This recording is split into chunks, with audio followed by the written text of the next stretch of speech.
The Wyoming sun hung like a brass button in the cloudless sky, baking the earth until it cracked like old leather. Cole Whitaker squinted against the glare as he guided his horse down the main street of Ash Mesa, a town that seemed to shrink a little more each time the drought stretched longer. Dust devils danced between the weathered buildings, and the air tasted of alkali and defeat. The general store's door hung crooked on its hinges, and misses. Ortega's boarding house needed paint so badly the wood showed through like old bones. Even the saloon seemed quieter these days, with fewer cowboys willing to spend their meager wages on whiskey when water cost nearly as much. Cole had ridden into Ash Mesa 3 years back, after the war had chewed him up and spat him out like so much gristle.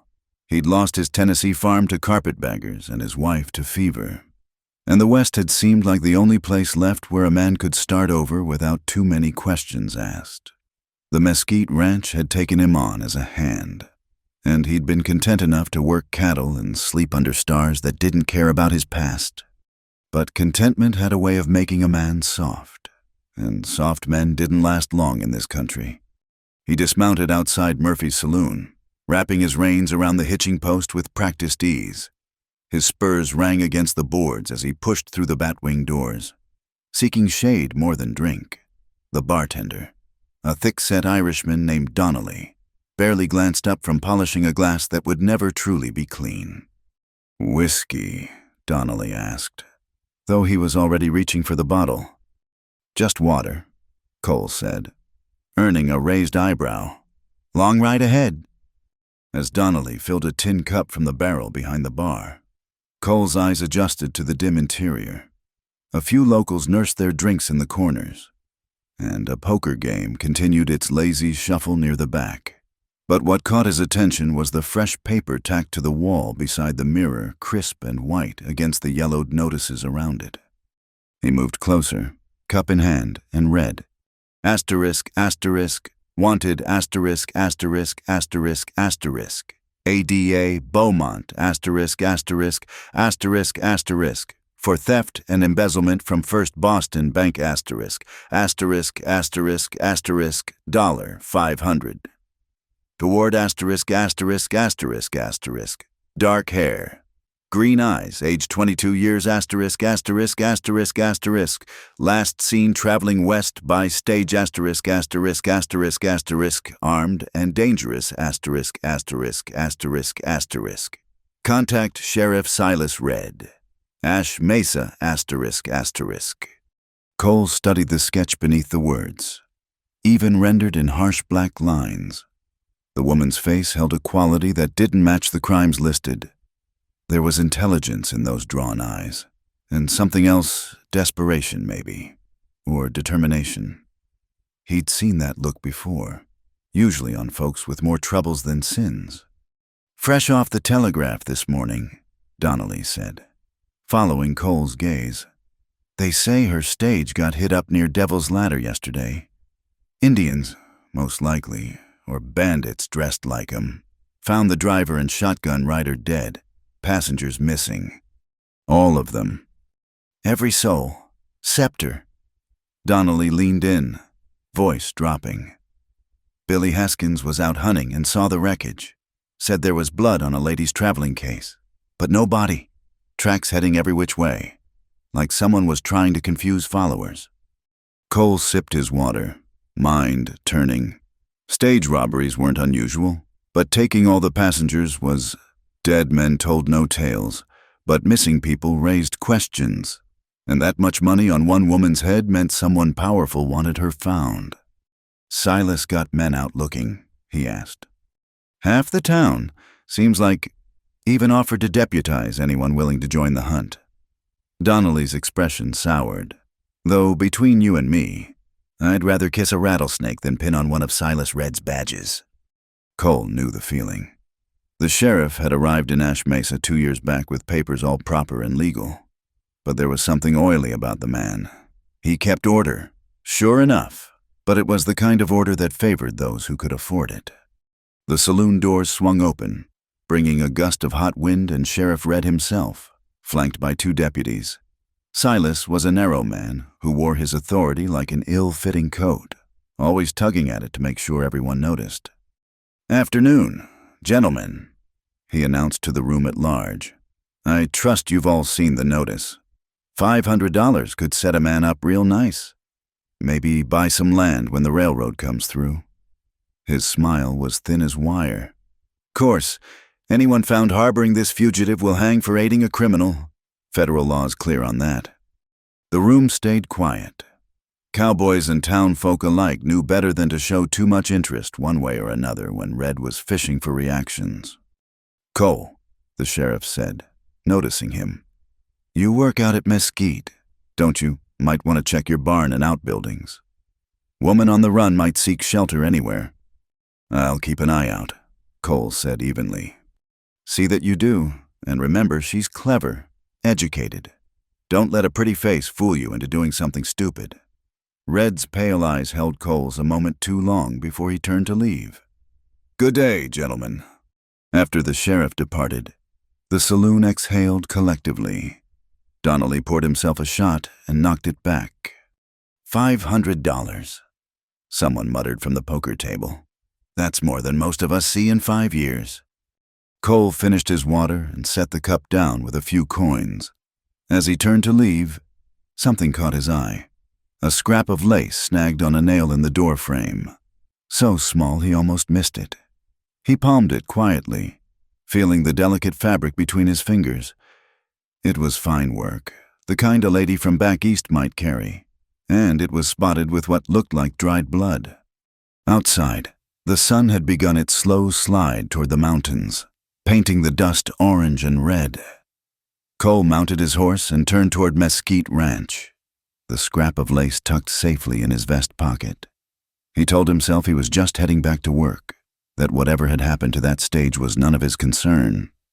But as he rode, he couldn't shake the image of that sketched face with its desperate eyes. He'd known desperation himself, had felt it eat at him like hunger after Sarah died and the land was stolen.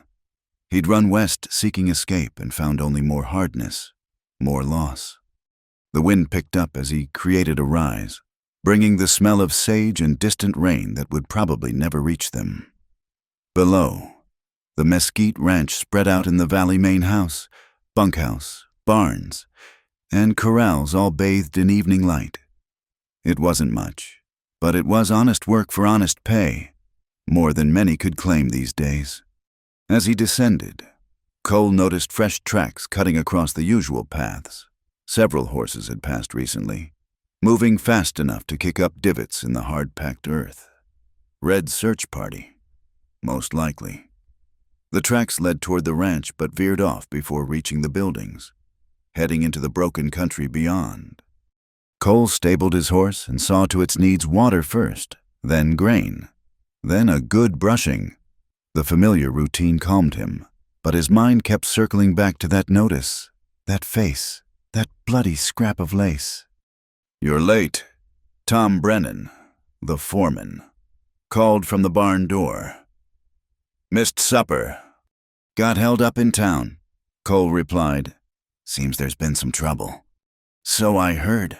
Sheriff's men came by earlier, poking around. Didn't find nothing but spooked cattle and annoyed cowboys." Tom spat tobacco juice into the dust. "You ask me. Whole thing stinks worse than a dead cow in July. Since when does Boston money reach this far west?" It was a good question. Cole had wondered the same thing. Banks got robbed often enough, but they rarely sent wanted notices this far for employee theft. Either Ada Beaumont had taken much more than money, or someone wanted her for reasons that had nothing to do with embezzlement.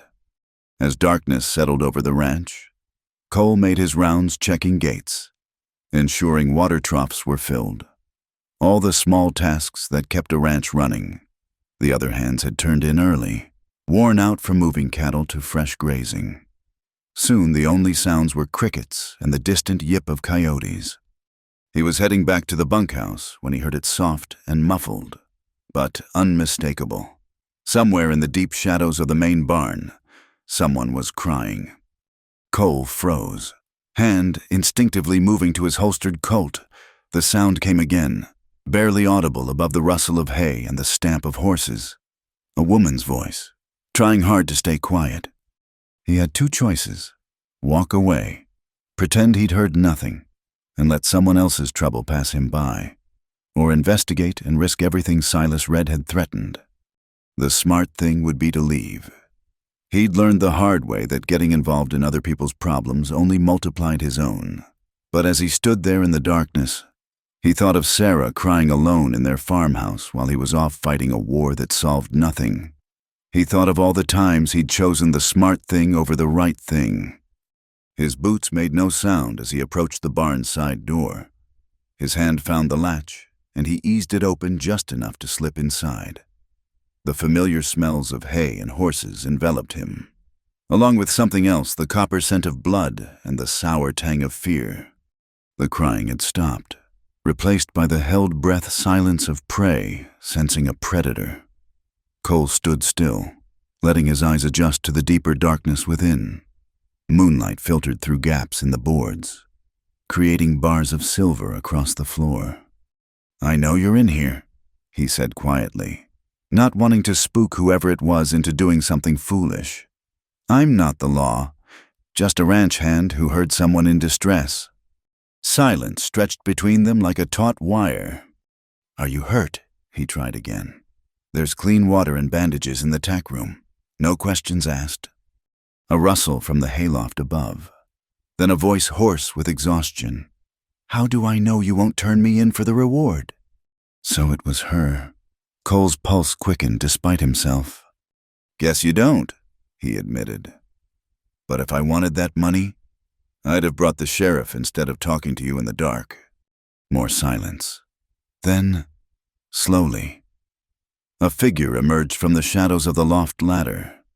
Even in the poor light, Cole could see she was in bad shape, dress torn, hair loose and matted with dust, one arm pressed against her ribs.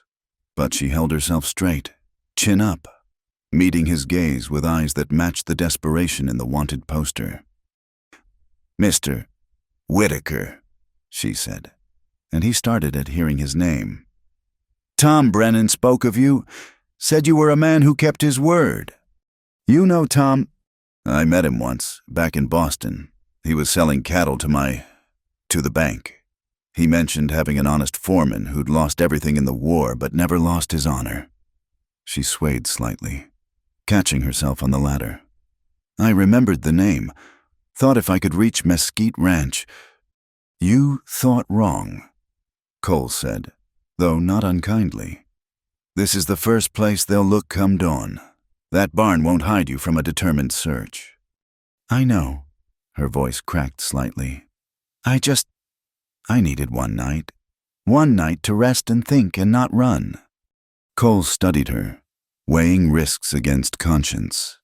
Everything about this was trouble, the kind that could cost him his job, his freedom, maybe his life, but there was something in her bearing, a quality that went beyond simple desperation. She wasn't begging or bargaining. She was simply stating facts, prepared for whatever came next. He thought of the sheriff's eager smile, the too high reward, the blood on that scrap of lace. "There's a line shack about 3 miles north," he heard himself say. "Old trapper's cabin we used during roundup. Nobody's been there in months. You could rest there tonight, be gone by morning." Her eyes widened, slightly surprise or hope or both. "Why would you help me?" Cole shrugged. "Maybe because Silas Red wants you caught too badly. Maybe because I've been on the run myself, in my own way. Or maybe I'm just a fool who can't stand to see someone hunted like an animal." He moved to the tack room, gathering supplies. "Either way, we need to move now, before the moon gets too high." She descended the ladder carefully, and in the better light, he could see the full extent of her condition. Blood had soaked through her sleeve, and she moved like someone holding broken ribs. But her eyes remained sharp, alert. "I didn't steal that money," she said suddenly. "I need you to know that what I took were ledgers, proof of—" She stopped herself. "It doesn't matter. You're already risking too much." Cole handed her a canteen and some hardtack from his supplies. "Save your strength. We'll take the back trail, away from the main paths." As they prepared to leave, she touched his arm lightly. Mr. Whitaker, thank you. I know what this could cost you. He looked down at her hand, soft despite everything. A hand that had held pens instead of reins. Haven't done anything yet but talk. Let's see if we can get you to that cabin alive before you thank me. They slipped out into the night, two shadows against the star-drunk sky. Behind them, the barn stood silent and dark. Ahead lay 3 miles of rough country and the dubious safety of a trapper's shack. As Cole led the way, keeping to the draws and washes that would hide their passage, he wondered what he'd just set in motion. The smart thing had gone out the window the moment he'd spoken to her. Now there was only the next step, and the next, leading who knew where.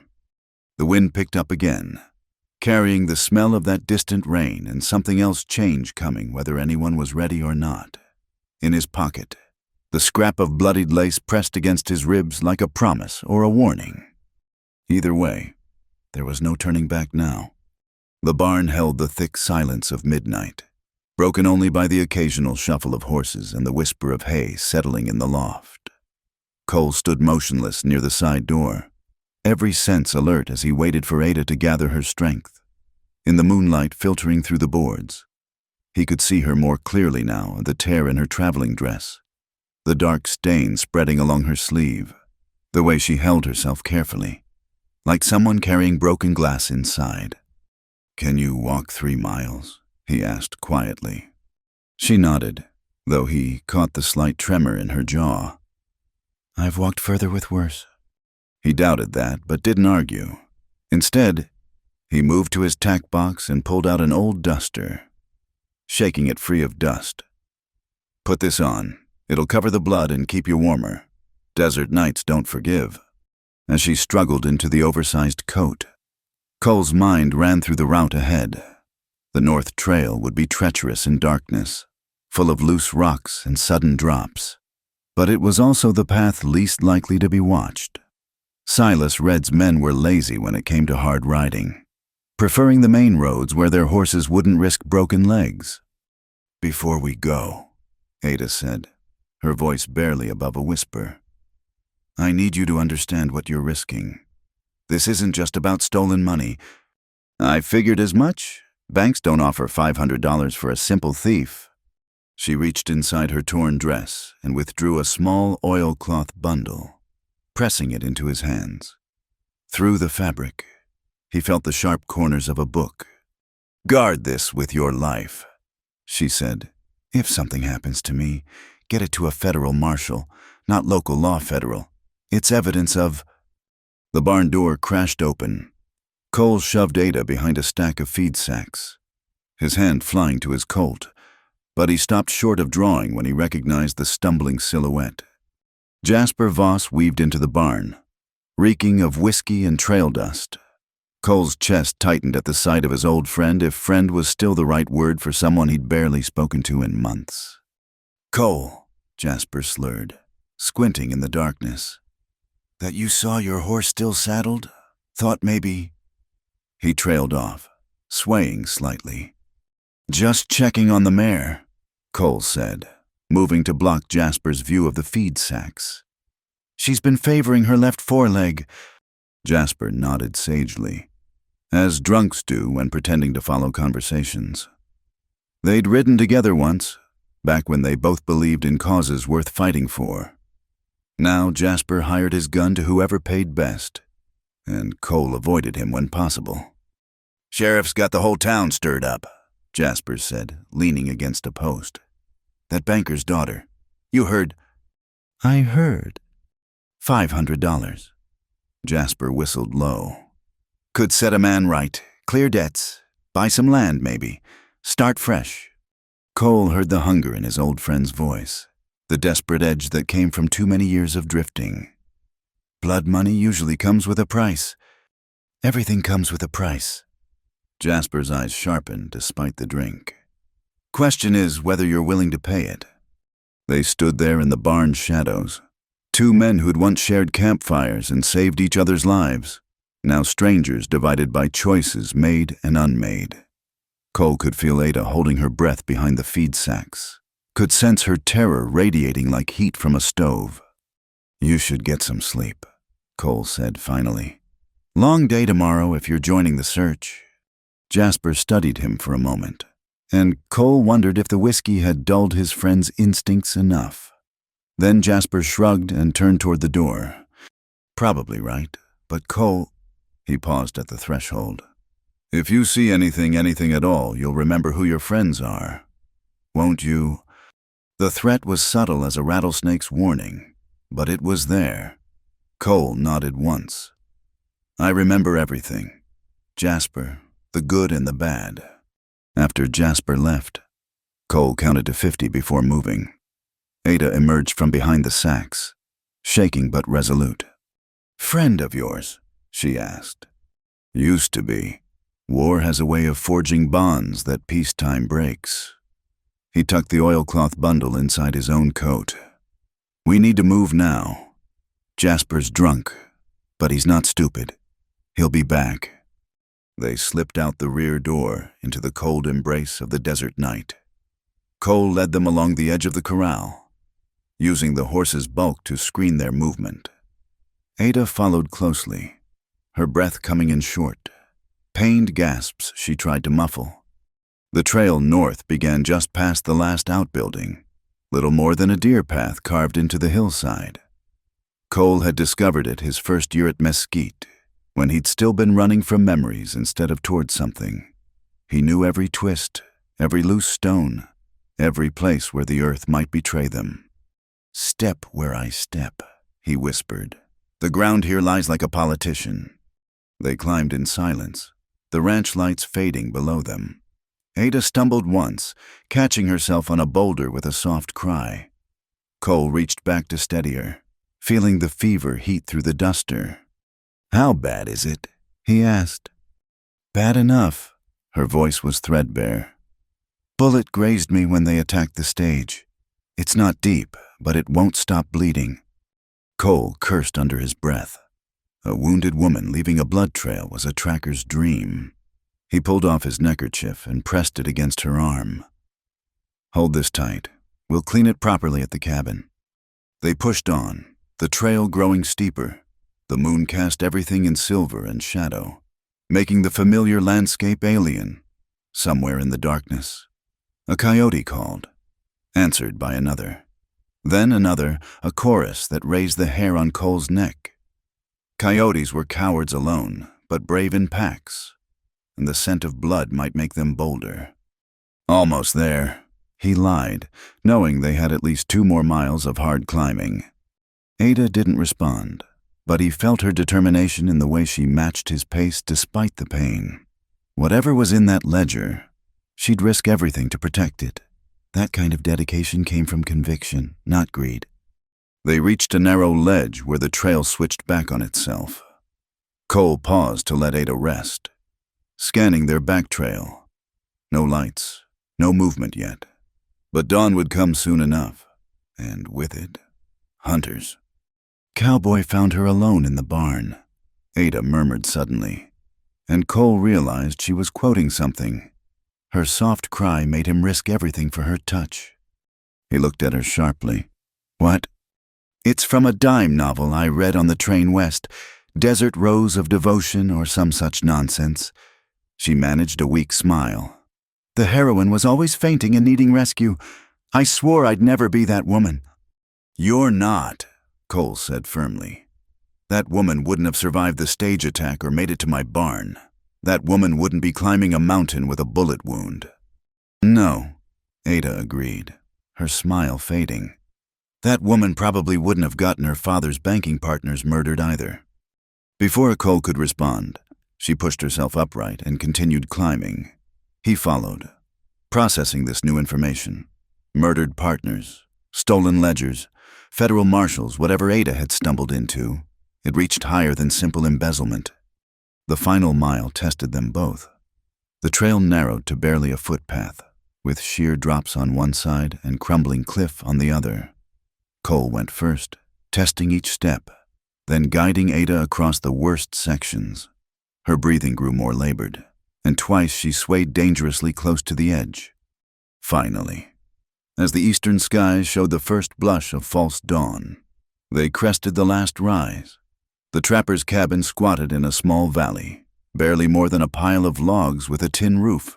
But the walls were solid, the door still hung true, and a spring bubbled nearby, luxury in this hard country. Cole shouldered open the door, checking for inhabitants, human or otherwise.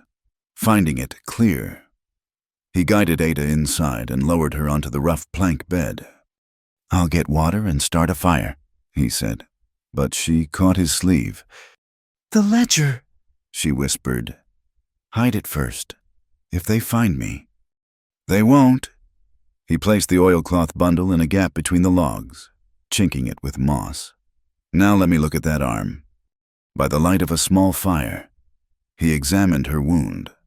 The bullet had carved a deep furrow along her upper arm, missing anything vital but leaving torn flesh that needed cleaning and binding. Ada bit down on a piece of leather as he worked, tears streaming down her face but making no sound. "You've done this before," she observed when he finished. "War teaches many skills a man wishes he'd never need." He settled her more comfortably, then went to fill the water bucket. When he returned, she was studying him with those two intelligent eyes. "Why are you helping me? Really, and don't say it's because you don't like Sheriff Red. Half the county doesn't like him, but they're not risking their necks for a stranger."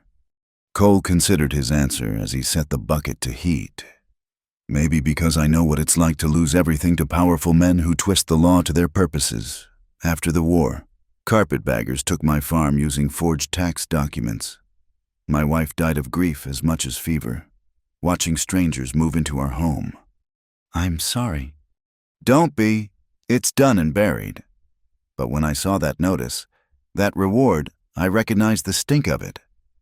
Someone wants you bad, and not for any righteous reason." Ada pulled the duster tighter around herself. "My father discovered discrepancies in the railroad construction funds, millions of dollars disappearing into phantom companies. When he tried to report it, they had him killed, made it look like a heart attack. And the ledgers prove this? Names, dates, amounts every transaction traceable to Baron Caldwell's railroad empire. My father's partners were going to testify, but they're dead now too. I'm the only one left who knows where the evidence is hidden." Cole felt the weight of what he'd stepped into. Railroad money was bigger than anything local law could touch. Men like Caldwell owned judges, senators, entire towns. "There's more." Ada continued. "Richard Hale, my supposed fiancé, is Caldwell's nephew. The engagement was arranged to keep me close, controllable. When I ran—" She shrugged, then winced at the movement. "So they painted you as a thief and set every bounty hunter from here to California on your trail. Clever, isn't it, who believes a hysterical woman over respectable businessmen?" The fire crackled between them, casting dancing shadows on the rough walls. Outside, the desert was waking birds calling, wind rising, the eternal cycle continuing regardless of human drama. "You should sleep," Cole said. "I'll keep watch." "You can't stay. They'll notice you're missing." "I'll be back before full light. Rest now. You're safe here, at least for today." Ada's eyes were already closing as exhaustion overtook adrenaline. But as Cole turned to go, she spoke once more. "That dime novel, The Cowboy in the Story. He saved the girl but lost everything else. His ranch, his reputation, his life eventually." Her voice was fading. "I won't let that happen to you." Cole paused at the door, looking back at the woman who'd upended his carefully ordered existence in the space of a single night. She was already asleep, face pale in the firelight, one hand still pressed protectively over where he'd hidden the ledger. "Too late," he murmured, though she couldn't hear. He'd already risked everything the moment he'd spoken to her in the barn. Now all that remained was to see how the dice would fall. He secured the door and began the long journey back, racing the dawn. The return trip was faster without Ada to slow him, but more dangerous in the growing light. Twice he had to take cover as riders passed below Red's men, eager for reward money. Cole slipped back into the ranch as the breakfast bell rang, joining the other hands as if he'd just risen. But Tom Brennan gave him a long look over coffee. "Mare okay?" the foreman asked quietly. "Right as rain," Cole replied, understanding the real question. "Just needed some attention." Tom nodded slowly. "Good. We've got enough troubles without unsound livestock. Sheriff wants all hands to join the search today. Seems that woman killed 2 guards during her escape from Boston. Dangerous character, he says." Cole kept his face neutral despite the lie. Dead partners, not dead guards. But lies traveled faster than truth in the West. "I'll ride south with the others," he said. "Cover more ground that way." "You do that." Tom's weathered face was unreadable. "And Cole, sometimes the best way to find something is to make sure you're looking in the wrong place." As the crew saddled up for the search, Cole caught Jasper watching him across the yard. His old friend looked sober now, and thoughtful, a dangerous combination. Cole touched his hat brim in greeting and received a smile sharp as broken glass in return. The hunt was on, and Cole was riding with the hunters while harboring the prey. He thought of Ada sleeping in that cabin, trusting him with her life and her truth. The oilcloth bundle seemed to burn against his ribs where he'd transferred it, demanding justice for dead men he'd never met. He'd told her the smart thing had gone out the window, but as he rode out with men who'd hang him if they knew his secret, Cole realized that sometimes the right thing and the foolish thing were one and the same. The sun climbed higher, promising another day of drought and deception. Somewhere behind them, hidden in the hills, a woman waited with evidence that could topple empires. All Cole had to do was keep everyone looking the wrong way until she was strong enough to run again, or until he figured out a better plan than running. Either way, the simple life he'd built at Mesquite Ranch was over. From now on, every sunrise would bring new dangers, every sunset new fears. But as he rode south, leading the hunters away from their quarry, Cole found himself almost grateful. For 3 years, he'd been sleepwalking through life, existing but not living. Ada Beaumont had awakened something in him, not just protectiveness or attraction, though both stirred in his chest. She'd reminded him that some things were worth fighting for, even when the odds were impossible, even when it cost everything. The desert morning stretched endlessly before them as Cole led the search party south, each mile taking them further from where Ada sheltered. Sheriff Red rode at the front, his black coat attracting heat like it attracted trouble. Jasper kept pace nearby, eyes scanning the horizon with the focus of a man who smelled money on the wind. "Spread out," Red called. "Check every ravine, every cave. Woman's wounded and on foot. She can't have gone far." Cole guided his horse toward the eastern draws, knowing they'd find nothing but lizards and disappointment. 3 days had passed since he'd hidden Ada in the trapper's cabin. 3 days of misdirection and careful lies while he smuggled supplies to her under cover of darkness. "You're mighty quiet today," Jasper observed, bringing his mount alongside Cole's. "Something on your mind?" "Just thinking about wasted time. We're chasing shadows out here." "Maybe, maybe not." Jasper produced a flask and took a pull before offering it. "Strange, though. Isn't it woman vanishes from a massacre? Then nothing. Like she sprouted wings." Cole declined the whiskey. "Desert's full of bones. Could be she never made it out of Devil's Ladder." "Could be." Jasper's smile didn't reach his eyes. "Or could be someone's helping her. Someone who knows these hills better than most." Before Cole could respond, a shout went up from the western group. Riders converged on a cluster of rocks where Deputy Marcus held something aloft, a torn piece of fabric, dark blue like a traveling dress. Red examined it with the intensity of a man reading scripture. Fresh tear. She's been this way. He turned to address the gathered men. $20 bonus to whoever finds her trail. The search intensified, men dismounting to examine every print and broken twig. Cole's stomach tightened. He'd planted that fabric 2 nights ago, but not here. Someone had moved it, creating a false trail that led uncomfortably close to the truth. As the day wore on, more evidence appeared: a button near a seep, strands of dark hair caught on mesquite thorns. Each discovery pulled the search in seemingly random directions, but Cole recognized the pattern. Someone was herding them like cattle, using their greed against them. When the sun reached its zenith, Red called a halt near a small spring. Men and horses alike needed water in this heat. Cole positioned himself where he could watch both approaches, instincts screaming danger. "Mr. Whitaker!" The voice came from behind a boulder, soft and familiar. Nina stepped into view, the young woman who sometimes helped at Mrs. Ortega's boarding house. Half Apache, half Mexican, she moved through the desert like smoke. "Nina, you shouldn't be here." "Neither should they." She nodded toward the scattered searchers. "The woman you hide, she is known to my people, the one who speaks against the iron road that would cross sacred land." Cole kept his expression neutral. "I don't know what you mean." Nina's dark eyes held ancient wisdom despite her youth. "The charcoal on the barn beam. My grandfather taught me to read such signs. You mark safe haven for those who run." The charcoal mark Cole had almost forgotten, an old signal from his days riding with the Underground Railroad before the war. He'd made it without thinking that night, habit deeper than caution. "If you know, others might." "Only those who need to know." Nina glanced toward the gathered men. "The false trail was my doing, but it won't fool them much longer. The woman needs to move. She's still weak. The wound will heal faster than a rope burn on her neck." Nina pressed a leather pouch into his hand. "Grandfather's medicine, for the fever and pain.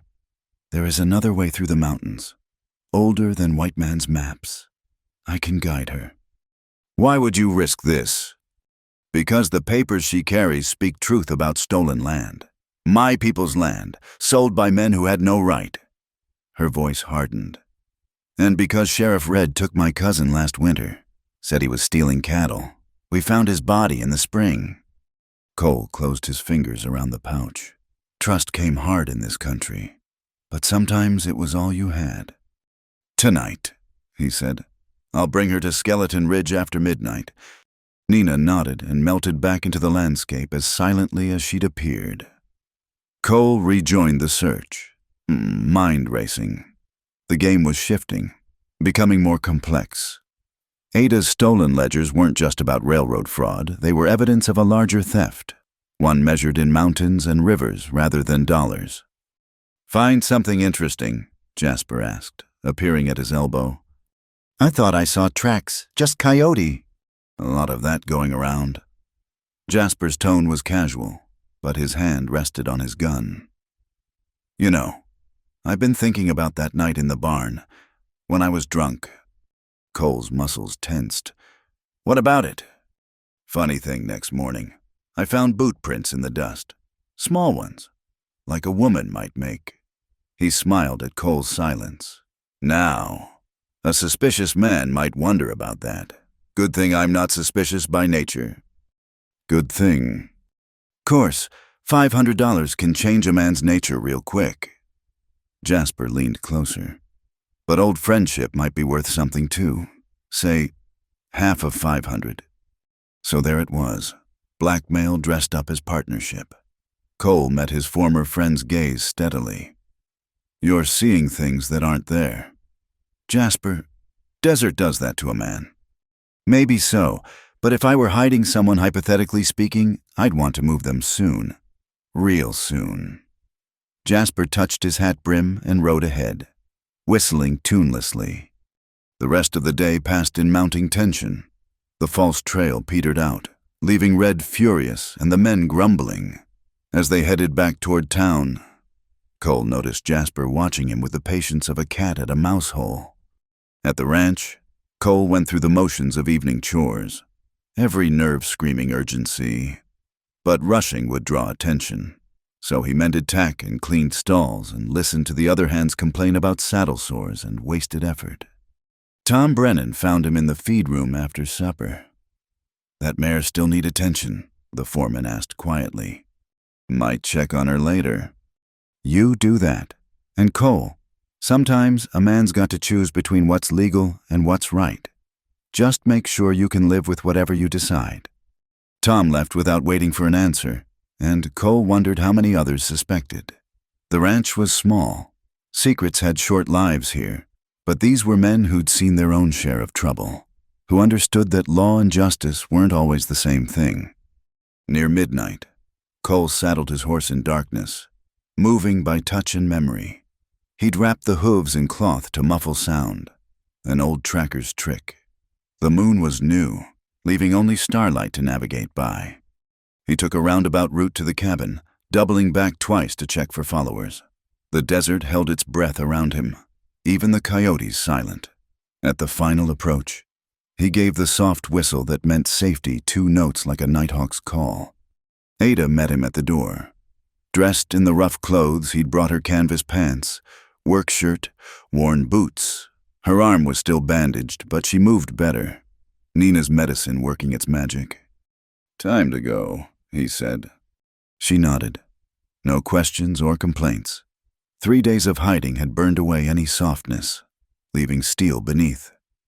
She retrieved the ledger from its hiding place and secured it inside her shirt. "There's something else," she said, "in case we're separated." She handed him a letter, sealed with wax, for Federal Marshal John Patterson in Denver. "He knew my father. Owes him debts that might matter more than Caldwell's money." Cole tucked the letter inside his coat. "We won't be separated. Promise me anyway. The truth matters more than either of us." He wanted to argue, to tell her she mattered more than any ledger or truth. But her eyes held that determined light he'd seen in the barn, the look of someone who'd already counted the cost. They left the cabin as they'd found it empty and waiting for the next desperate soul. Cole led on foot, horse following docile as a dog. Ada matched his pace without complaint, though he could hear her breath catch when the terrain grew rough. Skeleton Ridge loomed before them, a line of broken rocks that looked like the earth's exposed spine. Nina emerged from shadow, dressed for travel in soft leather and silence. "This way," she said, taking the lead. "We follow the old paths now." What followed was a journey Cole would remember in fragments, narrow ledges where one misstep meant death. Ancient handholds carved by people long vanished. Passages through stone so tight they had to remove the saddle and coax the horse through. Nina moved like water finding its course, never hesitating. Ada kept pace, gritting through pain with determination that impressed even Nina. When they paused to rest in a hidden grove, she shared water without being asked and helped tend a stone bruise on the horse's hoof. "My grandfather speaks of you," Nina told her. "Says you carry thunder in paper form. Thunder that might bring rain or might just bring destruction." Ada replied, "Both are needed sometimes. The land is too dry, choked by false promises." Nina touched a petroglyph on the rock face, circles within circles, ancient as the stones. This was treaty land, sacred and protected, until the railroad needed a shorter route. The ledgers show payoffs to Indian agents, forged documents, murder dressed as disease.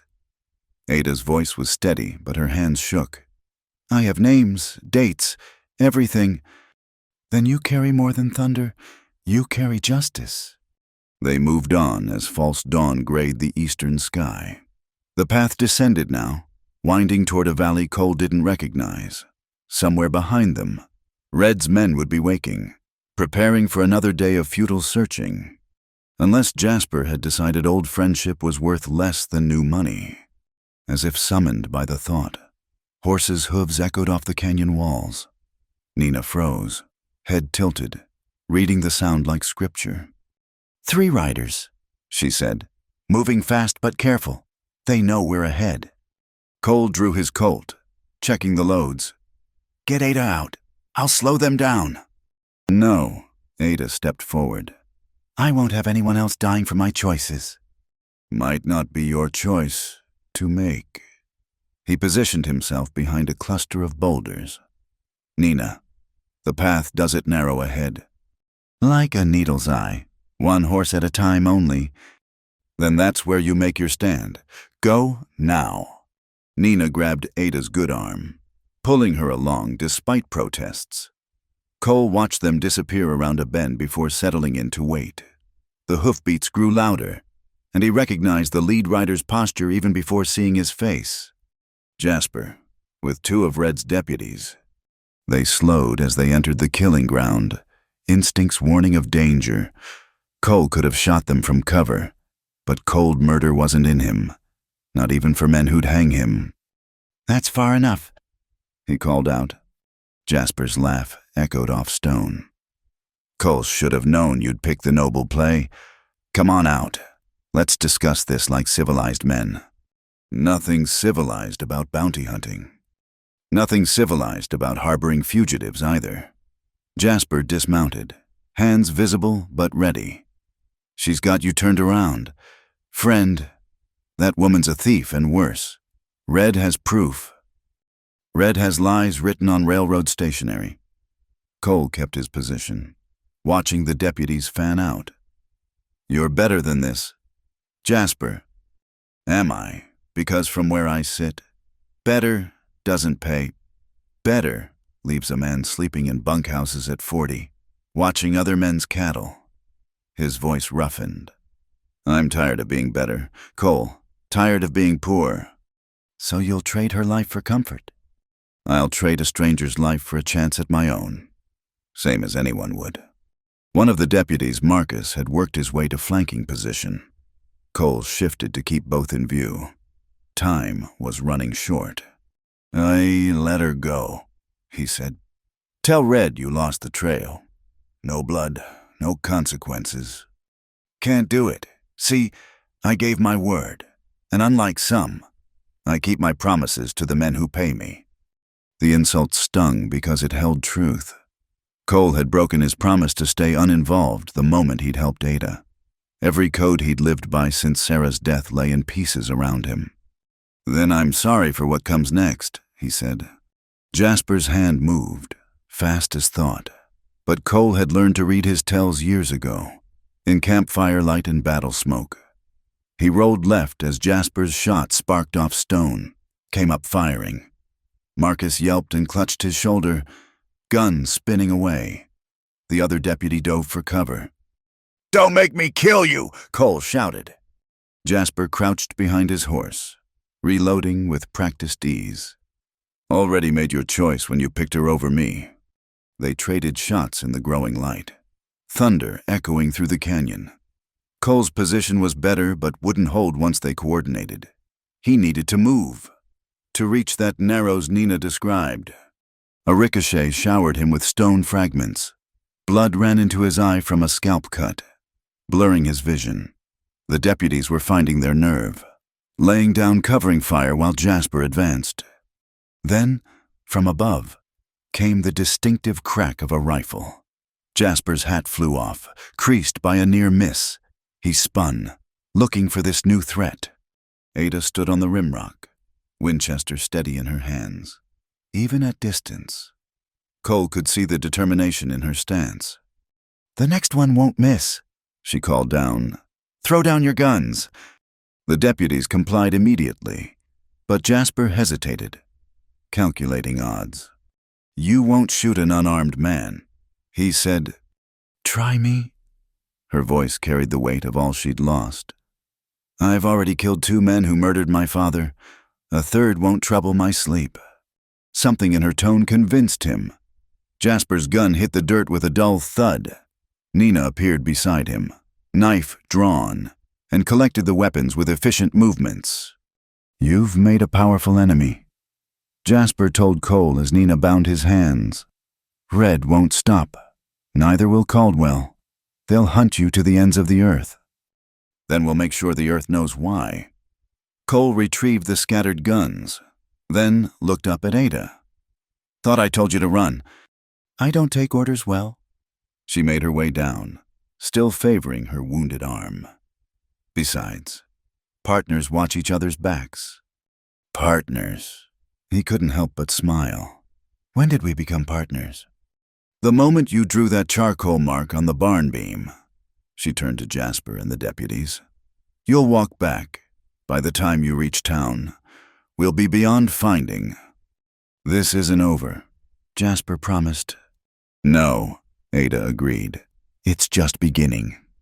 They left the 3 men tied, but able to work free eventually, as they rode deeper into the hidden valley. Cole felt the weight of burned bridges. There'd be no going back to Mesquite Ranch. No more simple days of honest work. Regrets? Ada asked, reading his mood. None. For the first time since Father died, I'm doing more than running. We're going to expose them. Cole, all of them. She reached across the space between horses, briefly touching his hand. Unless you've got somewhere better to be. He thought of his empty life before that night in the barn, the careful distances he'd maintained from everyone and everything. Then he looked at this woman who'd upended everything with her soft cry and fierce courage. No, he said, nowhere better. Behind them, the sun rose over Skeleton Ridge, painting the rocks red as blood. Ahead lay uncertain paths and dangerous choices, but for the first time in years, Cole felt truly alive. They rode on together, carrying thunder in paper form and justice in their hearts. The desert swallowed their tracks, keeping its secrets as it always had.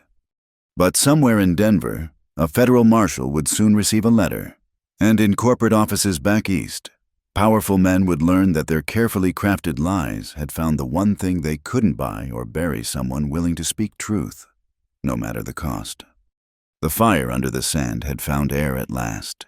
Now it would burn until justice was served or until it consumed them all. Either way, Cole thought as he watched Ada ride beside him, it would be a hell of a thing to see. The morning sun cast long shadows across the dusty streets of Ash Mesa as Ada pulled the brim of Cole's old hat lower over her eyes. They'd been hiding in the hills for a week, but their supplies had run dangerously low. The risk of returning to town was enormous, but starving in the desert served no one's purpose. Keep your head down and let me do the talking, Cole murmured as they hitched their horses outside Mrs. Ortega's boarding house.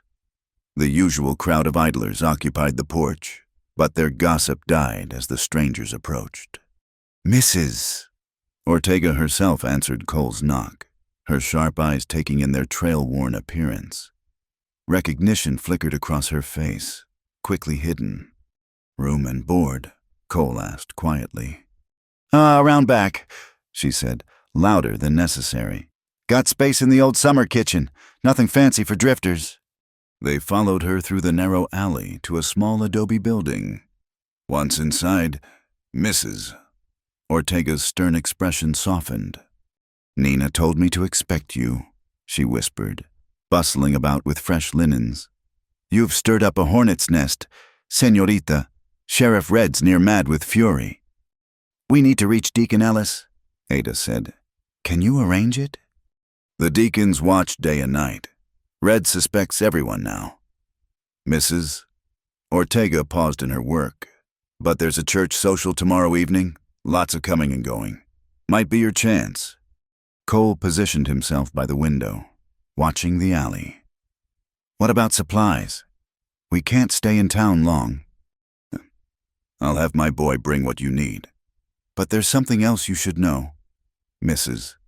Ortega's face darkened. Mr. Richard Hale arrived on yesterday's train. Your intended señorita. He's put up at the hotel, throwing money around like water, asking questions. Ada's jaw tightened. Richard's no fool. He'll have brought professionals. Pinkertons, Mrs. Ortega confirmed. 3 of them. Though they're trying to pass as cattle buyers, everyone knows real buyers don't wear shoes that shiny. A knock interrupted them 3 short, 2 long, Mrs.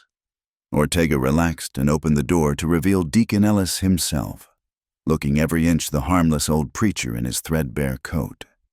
Forgive the intrusion, he said, stepping inside quickly. But when I heard you'd returned, I couldn't wait for tomorrow's social. The deacon was smaller than Cole had expected, with gentle eyes that missed nothing. He took Ada's hands in his weathered ones. Your father wrote of you often. Miss Beaumont said you had your mother's beauty and his stubborn streak. Then you know why I'm here. Indeed, and I've been expecting you.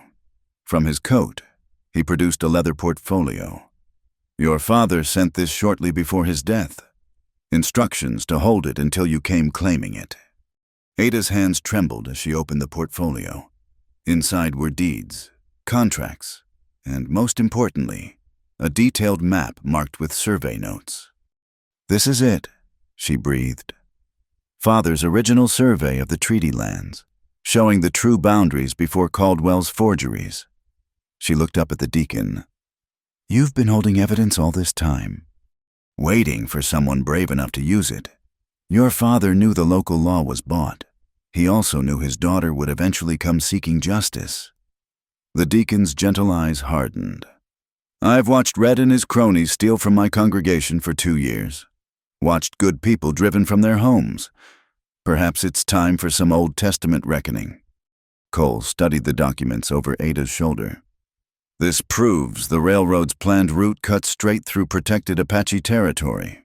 But proving it in court won't happen here, Ada finished. We need to reach Denver. File with federal authorities before... The window exploded inward. Cole threw himself over Ada as gunfire erupted from the alley. Splinters flew from the door frame as Mrs. Ortega screamed. Out the back, Cole shouted, drawing his Colt and returning fire. He glimpsed a muzzle flash from a rooftop across the way. Professional placement. The Pinkertons had found them. Deacon Ellis produced a surprisingly modern revolver from his coat. Go, I'll cover you. The old preacher laid down steady fire as Cole half-carried Ada through the back door. Horses thundered into the alley from both ends, Red's deputies closing the trap. This way, Mrs. Ortega appeared from nowhere, blood streaming from a scalp wound. She led them through a maze of connected yards and chicken coops, the sounds of pursuit growing closer. They emerged near the church just as Richard Hale stepped from the hotel across the street. He looked exactly as Cole had imagined handsome in that soft eastern way. Clothes too fine for the territory. Smile too practiced to be genuine. Ada, darling, Richard called out, as if they were meeting for tea. This has gone far enough. Come home before someone gets hurt. Someone already has. Ada spat back. My father, his partners, how many more? Richard, business casualties. His smile never wavered. Surely you understand progress demands sacrifice. Your father simply chose the wrong side. Cole felt Ada tense beside him. He's stalling, he warned. Too late. Red and 6 deputies emerged from surrounding buildings, guns drawn. The sheriff's grin was triumphant. Cole Whitaker and Ada Beaumont, you're under arrest for theft, murder, and harboring federal fugitives. He tipped his hat mockingly. Oh, wait, that last one's backwards, isn't it? Let her go, Cole said, stepping forward. I forced her to come here. Noble, but unnecessary. Richard interjected. Miss Beaumont will return to Boston under my protection. Charges will be dropped once she's received proper medical attention. Women's hysteria is so often mistaken for criminal behavior. The threat was clear. Locked away in an asylum. Ada would never testify. The ledgers would disappear. The truth buried under legal documents and doctor's notes. I'd rather hang, Ada said flatly. That can be arranged too. Red's jovial mask slipped. You've cost me considerable trouble. Woman, made me look incompetent in front of important people. The truth has that effect on corruption, Deacon Ellis said, emerging from the boarding house with Mrs. Ortega. Both showed signs of the fight, but both still stood. Perhaps we should discuss this inside God's house.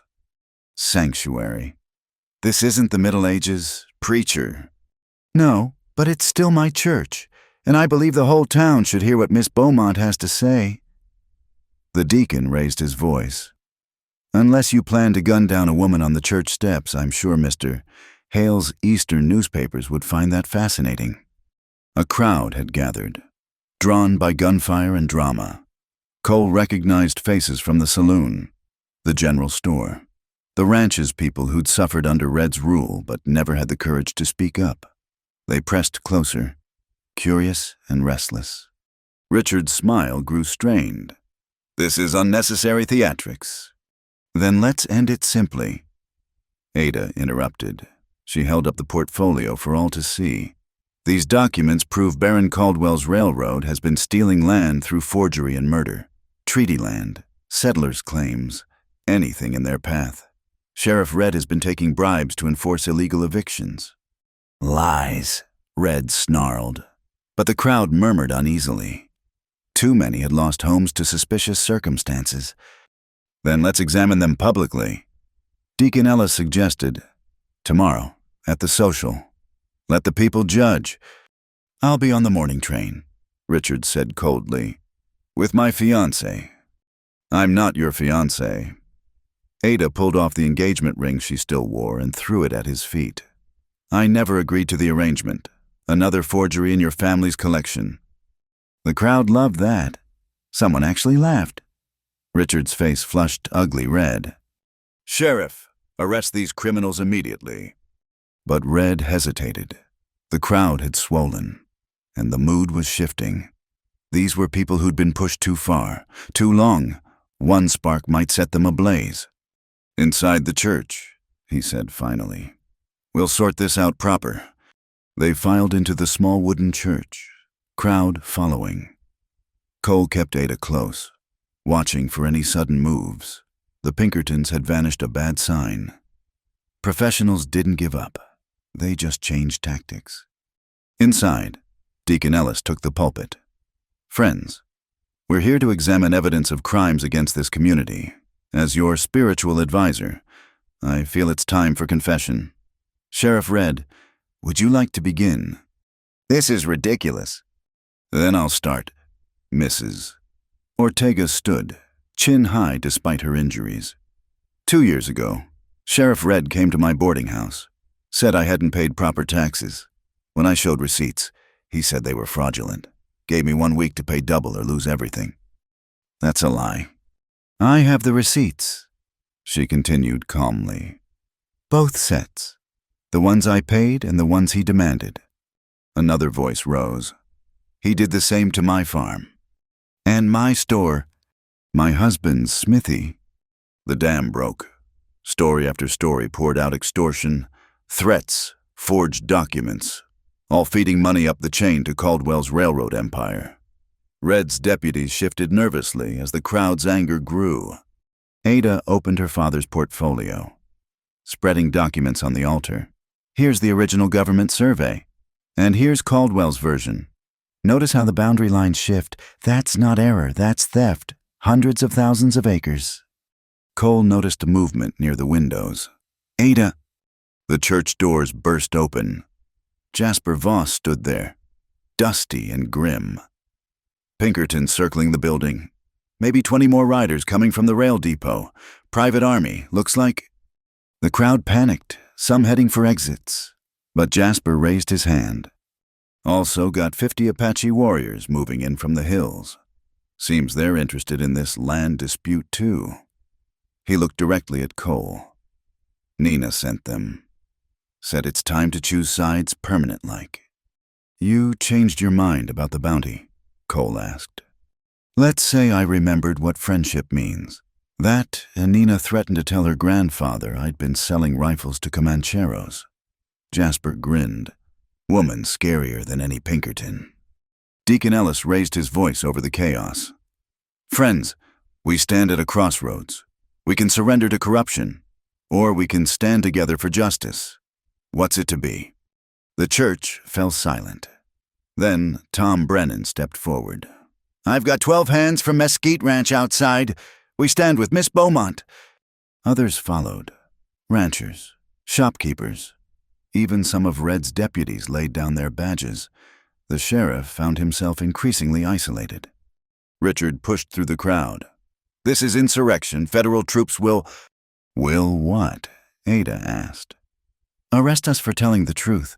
I've sent copies of these documents to newspapers in Denver, San Francisco, and Chicago, also to 3 federal judges and a congressional committee. Your uncle's empire is finished." "You little—" Richard lunged for her, but Cole's fist intercepted him. The Eastern man crumpled, his perfect nose no longer quite so perfect. "Federal marshals are 3 days out," Ada announced.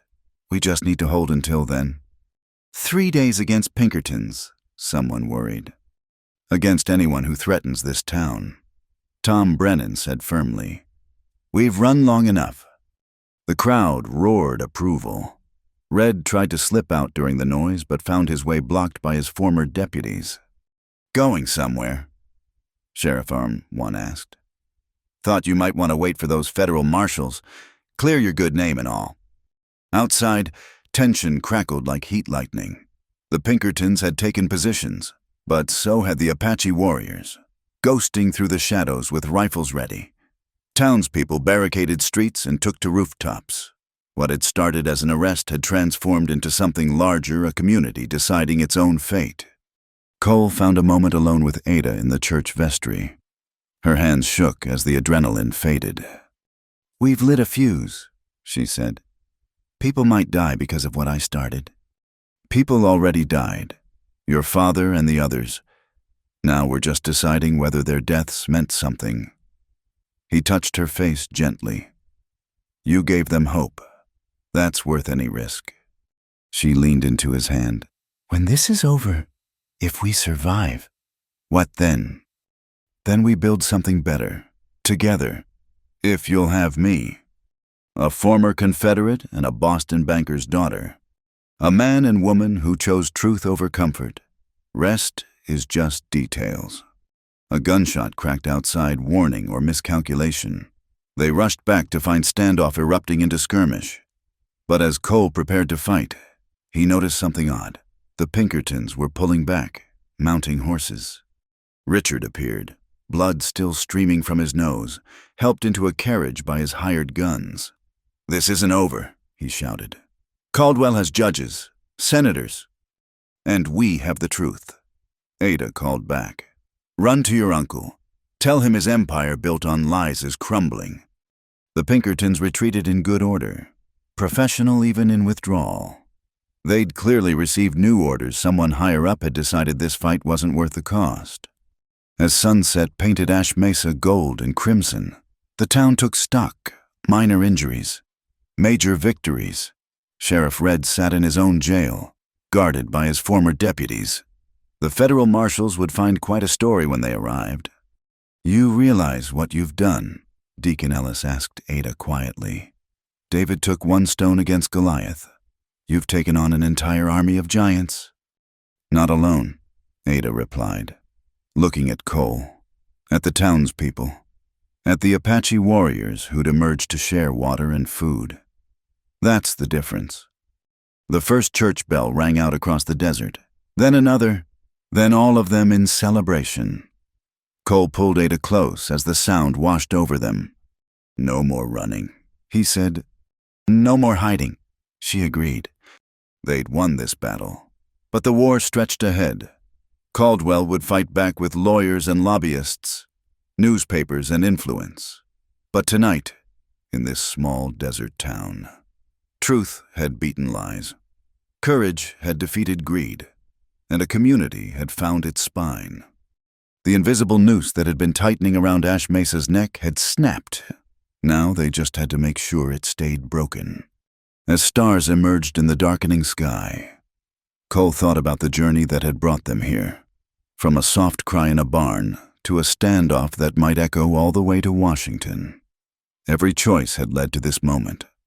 And despite the danger still ahead, he wouldn't change a single one. The telegraph office smelled of electricity and fear. Ada bent over the key, fingers flying across the contacts with practiced precision as she tapped out another message to Denver. Outside, The first walls of a sandstorm darkened the morning sky, turning the sun into a copper penny. "That's the third wire this hour." Jonas Wickham, the telegraph operator, observed nervously, "Head office is going to notice all this traffic." "Let them," Cole said from his position by the window. 2 days had passed since the standoff at the church, and an uneasy peace held over Ash Mesa. "Federal marshals should arrive tomorrow. We just need to keep the evidence safe until then."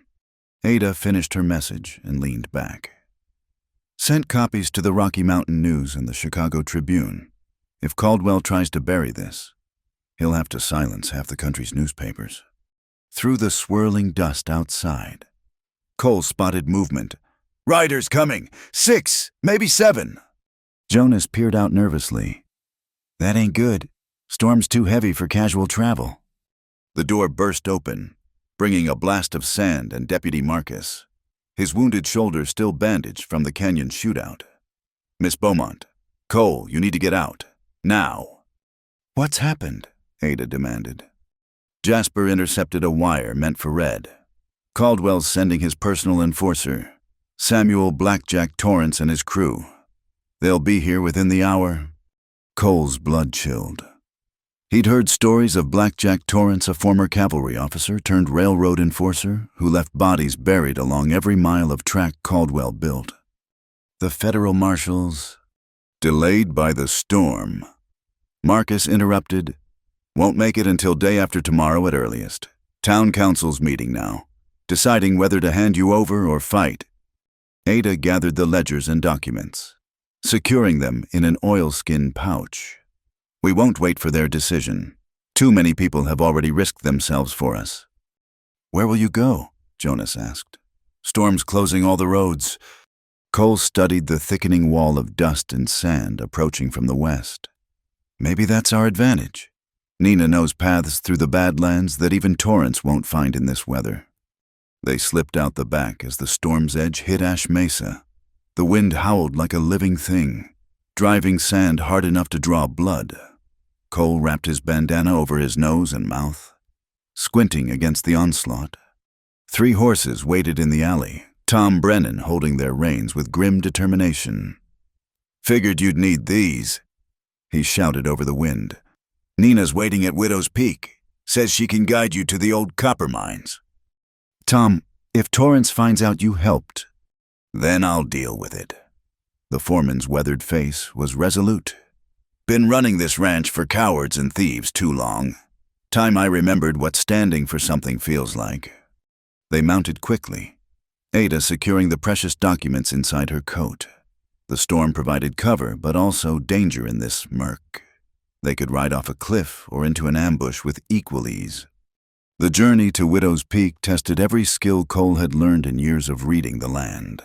He navigated by instinct and memory, the familiar landmarks erased by the sandstorm's fury.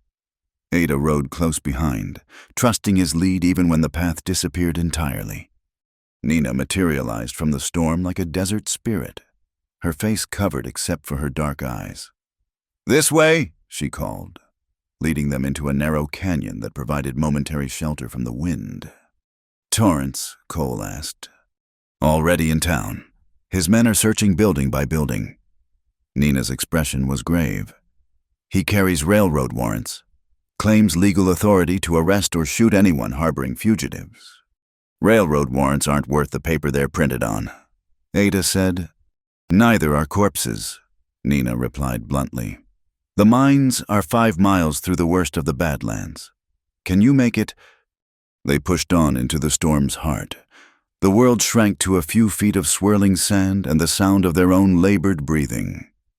Cole's horse stumbled, recovered, pushed forward on trust alone. Time lost meaning in the brown twilight of the storm. Then, cutting through the wind's howl, came the sharp crack of rifle fire. "Down!" Cole yelled, diving from his saddle and pulling Ada with him.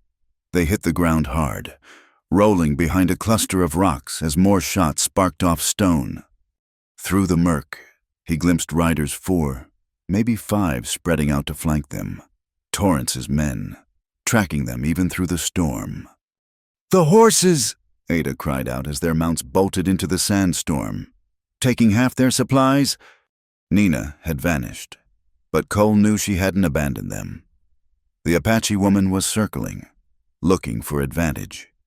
He drew his Colt and returned fire, forcing the attackers to take cover. Cole Whitaker. A voice boomed through the storm deep, cultured, with an undertone of violence. Blackjack Torrance himself. "I have a proposition for you." "Not interested," Cole shouted back, using the exchange to locate the man's position. "You haven't heard it yet. Give us the woman and the documents. Ride away free and clear with $1,000 gold in your pocket. More money than you've seen in your entire life." Ada pressed against Cole's back. "He'll kill you the moment he has what he wants," she whispered. "I know," Cole replied, then raised his voice. "Counteroffer. Torrance, you and your men ride away now, and you might live to see another sunrise." Torrance's laugh was cold as winter iron. "Brave words from a man outnumbered and outgunned. Boys, flush them out." The storm saved them. As Torrance's men advanced, the full force of the sandstorm hit like a physical wall. Visibility dropped to nothing. Men shouted in confusion, their voices torn away by the wind. Now, Nina appeared at Cole's elbow. "While they're blind." They ran, stumbling through the chaos. A shape loomed from the murk, one of Torrance's men, rifles swinging toward them. Cole's Colt bucked once, and the man spun away into the storm. More gunfire erupted behind them, but wild, undirected. In the sandstorm's fury, Torrance's men were shooting at shadows and each other. Nina led them up a steep slope, finding handholds invisible to anyone who hadn't grown up in these lands. They climbed until their lungs burned, emerged onto a ledge above the worst of the storm. Below, they could see muzzle flashes in the brown fog as Torrance's men fought the wind and their own confusion. "The mines?" Cole gasped.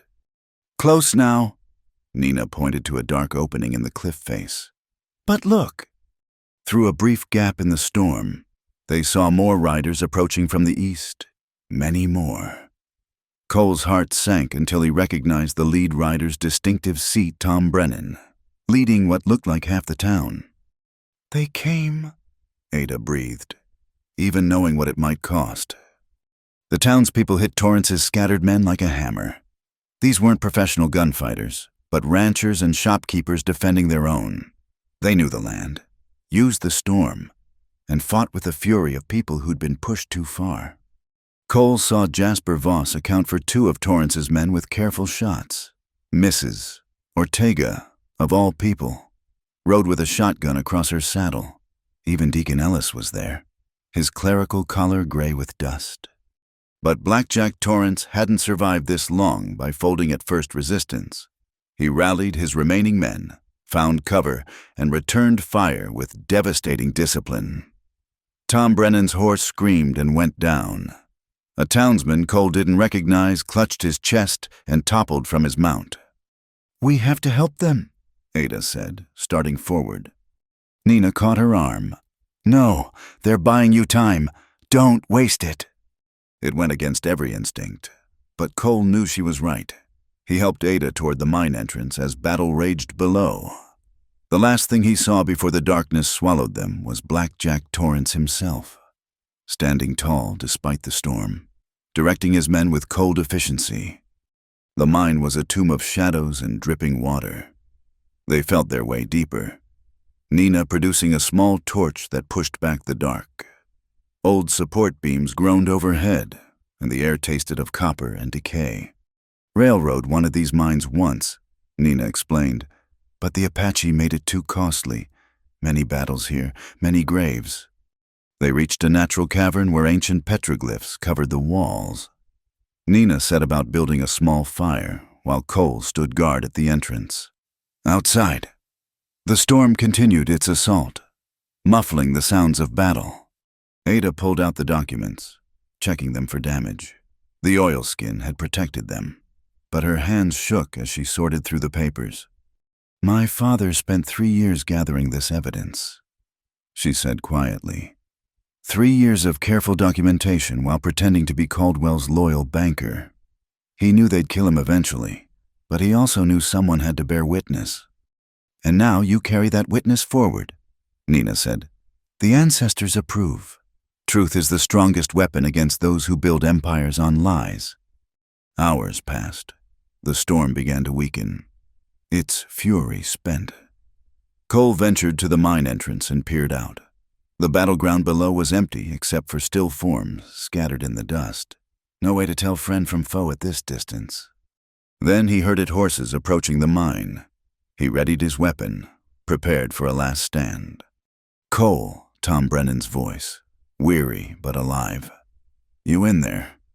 They emerged to find a battered but victorious group of townspeople. Torrance's men had been killed or captured, but the victory had cost them 3 dead, many more wounded. Torrance, Cole asked. Got away. Jasper spat blood and dust. Man slippery as a rattler. But we got this. He held up a leather satchel. His papers, including orders from Caldwell himself to eliminate Ada Beaumont by any means necessary. Signed and sealed. Ada took the satchel with reverent hands. This is it. Direct proof of conspiracy to commit murder, combined with the financial documents. We can bury them, Tom finished. Question is, can we get you to safety before Caldwell sends an army? Deacon Ellis stepped forward, dusty but dignified. Federal marshals or not, I say we hold our own trial. Here, now. Let the truth be spoken before the whole territory. That's not legal, someone began. Neither is murder for profit, the deacon countered. We have evidence, witnesses, and a community demanding justice. Sometimes the law needs help finding its way. As the sun broke through the dissipating storm, painting the desert in shades of gold and crimson, they made their decision. Back to Ash Mesa, where truth would have its day regardless of official sanction. Cole rode beside Ada as they descended from the mines. She sat straighter now, the weight of her father's legacy balanced by the support of an entire community. Your father would be proud, he said. He'd be amazed, she corrected. He never imagined ordinary people would risk so much for justice. He thought he was fighting alone. Nobody fights alone, Cole replied, gesturing at the riders around them. Sometimes it just takes a while to find your army. Behind them, the abandoned mines kept their silence, having sheltered truth for one crucial day. Ahead, Ash Mesa waited, transformed from a town of fear into a community of purpose. The storm had passed, but the real tempest was just beginning. Caldwell would respond to this defeat with all his considerable power. Politicians would be bought, newspapers influenced, pressure applied from every direction. But as Cole watched Ada organize the evidence with steady hands, he knew they'd already won the crucial battle. They'd proven that ordinary people could stand against extraordinary corruption. That truth, spoken boldly, could pierce the armor of wealth and privilege. The telegraph lines that had carried Caldwell's orders now hummed with different messages, truth racing across the wires to newspapers and courtrooms. Too fast and too far for any man to stop. In the end, Cole thought, that's what terrified men like Caldwell most. Not the federal marshals or the trials to come, but this a banker's daughter and a broken cowboy. A desert town and its stubborn people, choosing justice over safety, truth over comfort. They'd lit a fire that would burn all the way to Washington, and unlike the sandstorm that had sheltered them, this tempest wouldn't blow itself out. It would grow stronger with every telling, every witness who stepped forward, every community that remembered its own power. The real storm hadn't been sand and wind. It had been truth, finally unleashed. The market square of Ash Mesa had never seen such a crowd. Word of the impromptu trial had spread like wildfire through the territory, drawing ranchers, miners, townspeople, and even Apache observers who stood silently at the edges. The morning sun beat down mercilessly, but no one seemed to notice. History was being written in dust and determination. Cole stood beside the makeshift platform they'd erected in front of the general store. his hand never far from his Colt. 3 days had passed since the battle at the copper mines, and tension crackled through the air like lightning before a storm. Federal marshals were still a day away, but the town had decided to wait no longer. Ada stepped onto the platform, and a hush fell over the assembly. She wore a simple calico dress borrowed from Mrs. Ortega, but she carried herself like a queen. In her hands, the ledgers and documents that had cost so many lives seemed to pulse with their own gravity. Citizens of Ash Mesa and the Arizona Territory. Deacon Ellis began, his voice carrying across the square. We gather not as a lynch mob, but as a community seeking truth. Miss Ada Beaumont has evidence regarding the theft of lands, the murder of citizens, and corruption reaching to the highest levels of commerce and government. This is illegal. The voice came from the crowd, one of Caldwell's lawyers who'd arrived on the morning train. You have no authority. We have the authority of those who've been wronged. Tom Brennan interrupted, stepping forward. The authority of empty homes and stolen farms. Sit down, counselor, or be removed. Jasper Voss and several armed townsmen made their position clear. The lawyer sat. Ada opened the first ledger, her voice steady and clear. On March 15th, 1875, Baron Caldwell's Pacific Central Railroad paid Sheriff Silas Redd $500 to enforce an eviction notice on the Martinez family ranch. The land had been in their family for 60 years. That's a lie, Redd shouted from his cell, visible through the jail's open door. 2 deputies kept their rifles trained on him. Ada continued, unmoved. The receipt is here, in Caldwell's own hand, along with 16 other payments for similar services. She held up the document for all to see. The Martinez family died when their home mysteriously caught fire 2 nights later. A ripple of anger passed through the crowd. Many remembered the Martinez family, their children who'd played in these very streets. June 2nd. 1,875 inches, Ada read on. $2,000 paid to Indian Agent Wallace Trumbull to falsify treaty boundaries. Moving the eastern marker 3 miles west. The original survey maps, conducted by my father, show the true boundaries. She spread the maps on a table where everyone could see. The discrepancies were obvious, even to untrained eyes, whole valleys and water sources mysteriously shifting from Apache control to railroad ownership. Nina stepped forward from the Apache delegation. My grandfather remembers the true boundaries. The stones were moved in darkness, but the earth remembers where they belong. This proves nothing, the lawyer tried again. Hearsay and supposition? Then let's discuss what happened to my father, Ada said, her voice hardening. Matthew Beaumont, senior partner at First Boston Bank, discovered these irregularities during a routine audit. He tried to report them to federal authorities. 2 weeks later, he was dead. She produced a letter, handling it like sacred text. This arrived the day before his death. Cease your inquiries or face the consequences. Signed by Horace Caldwell himself. The crowd murmured. Threatening letters were one thing. Signed threatening letters were another, entirely. My father's partners tried to continue his work. Samuel Morrison, found drowned in his bathtub. Marcus Reed, thrown from a horse that had never spooked in its life. Jonathan Hartwell, shot by robbers who took nothing. Ada's voice cracked slightly. All within 2 months of my father's death. Cole watched the crowd's mood darken. These weren't just numbers in a ledger anymore. They were people, lives cut short for profit. But the most damning evidence, Ada continued, is this. She held up Torrance's satchel. Captured during the sandstorm battle.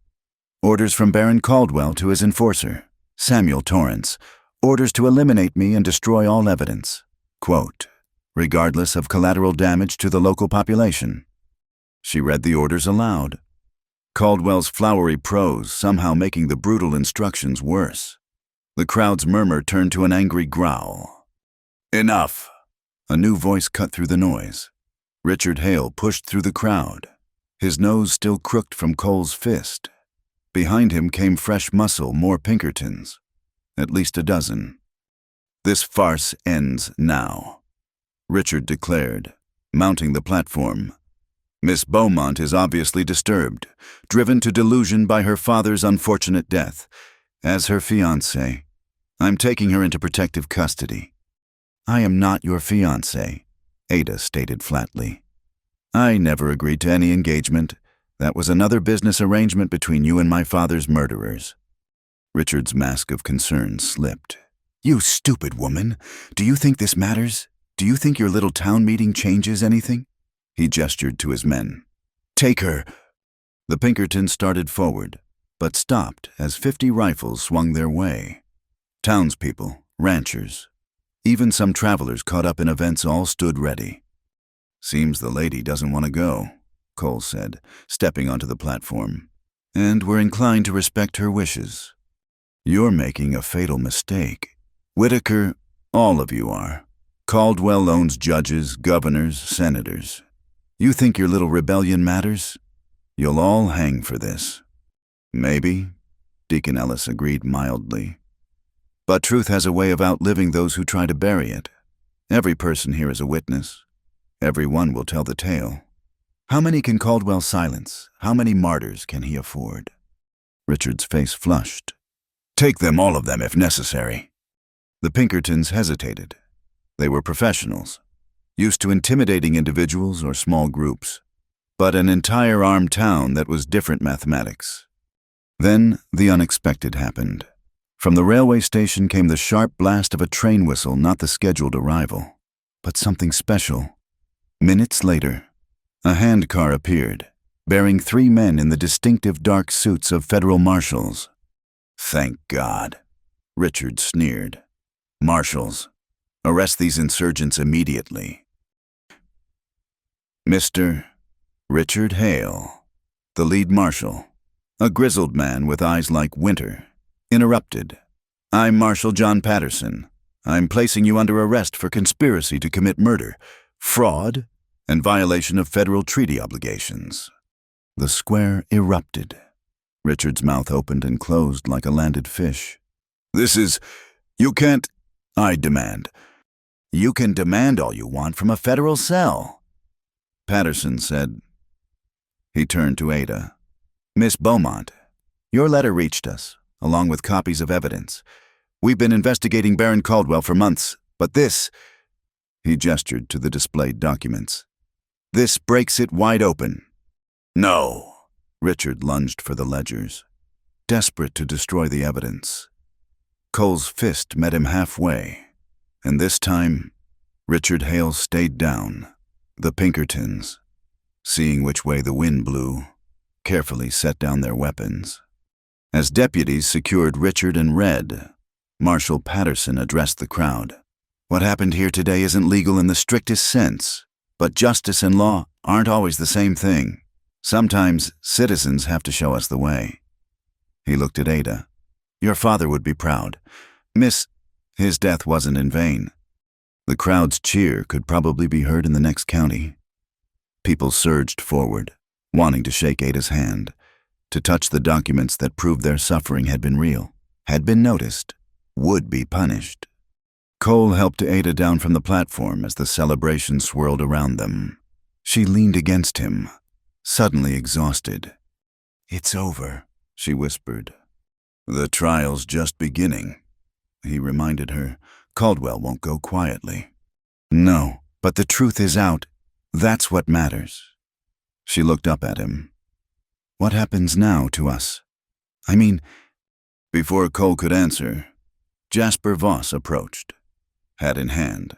Cole, Miss Ada, I owe you both an apology, and more. You came through when it counted, Cole said. Eventually, after nearly selling you out for silver. Jasper's shame was genuine. I've been lost since the war ended, drifting. Maybe it's time I remembered what standing for something feels like. Marshal Patterson joined them. Miss Beaumont, we'll need you to testify at the federal trial. It'll be dangerous. Caldwell has resources we're only beginning to understand. I'll be there, Ada said firmly. Not alone. Cole added, Where she goes, I go. Patterson studied him. You know there's still a war to fight. This is just one battle. Then we'd better get started, Tom Brennan said, joining their circle. Whole towns willing to testify. Caldwell picked the wrong community to rob. As the sun reached its apex, bathing the square in brilliant light, Cole saw the moment clearly. It wasn't just about land theft or murder anymore. It was about people remembering they had power when they stood together. The impromptu trial had become something more a reckoning. Word would spread from here like ripples in a pond. Other towns would find their courage. Other victims would speak up. The edifice of corruption that men like Caldwell built would face an enemy they couldn't buy or kill an awakened populace. Look, Nina said quietly, pointing to the horizon. A dust cloud approached, but not the random swirl of wind. This was organized, purposeful. As it drew closer, they could see Apache warriors, at least 100, riding in formation. At their head rode an elderly man in traditional dress, feathers and dignity intact despite his years. My grandfather, Nina explained, come to bear witness. The old chief dismounted with surprising grace, approaching Ada with measured steps.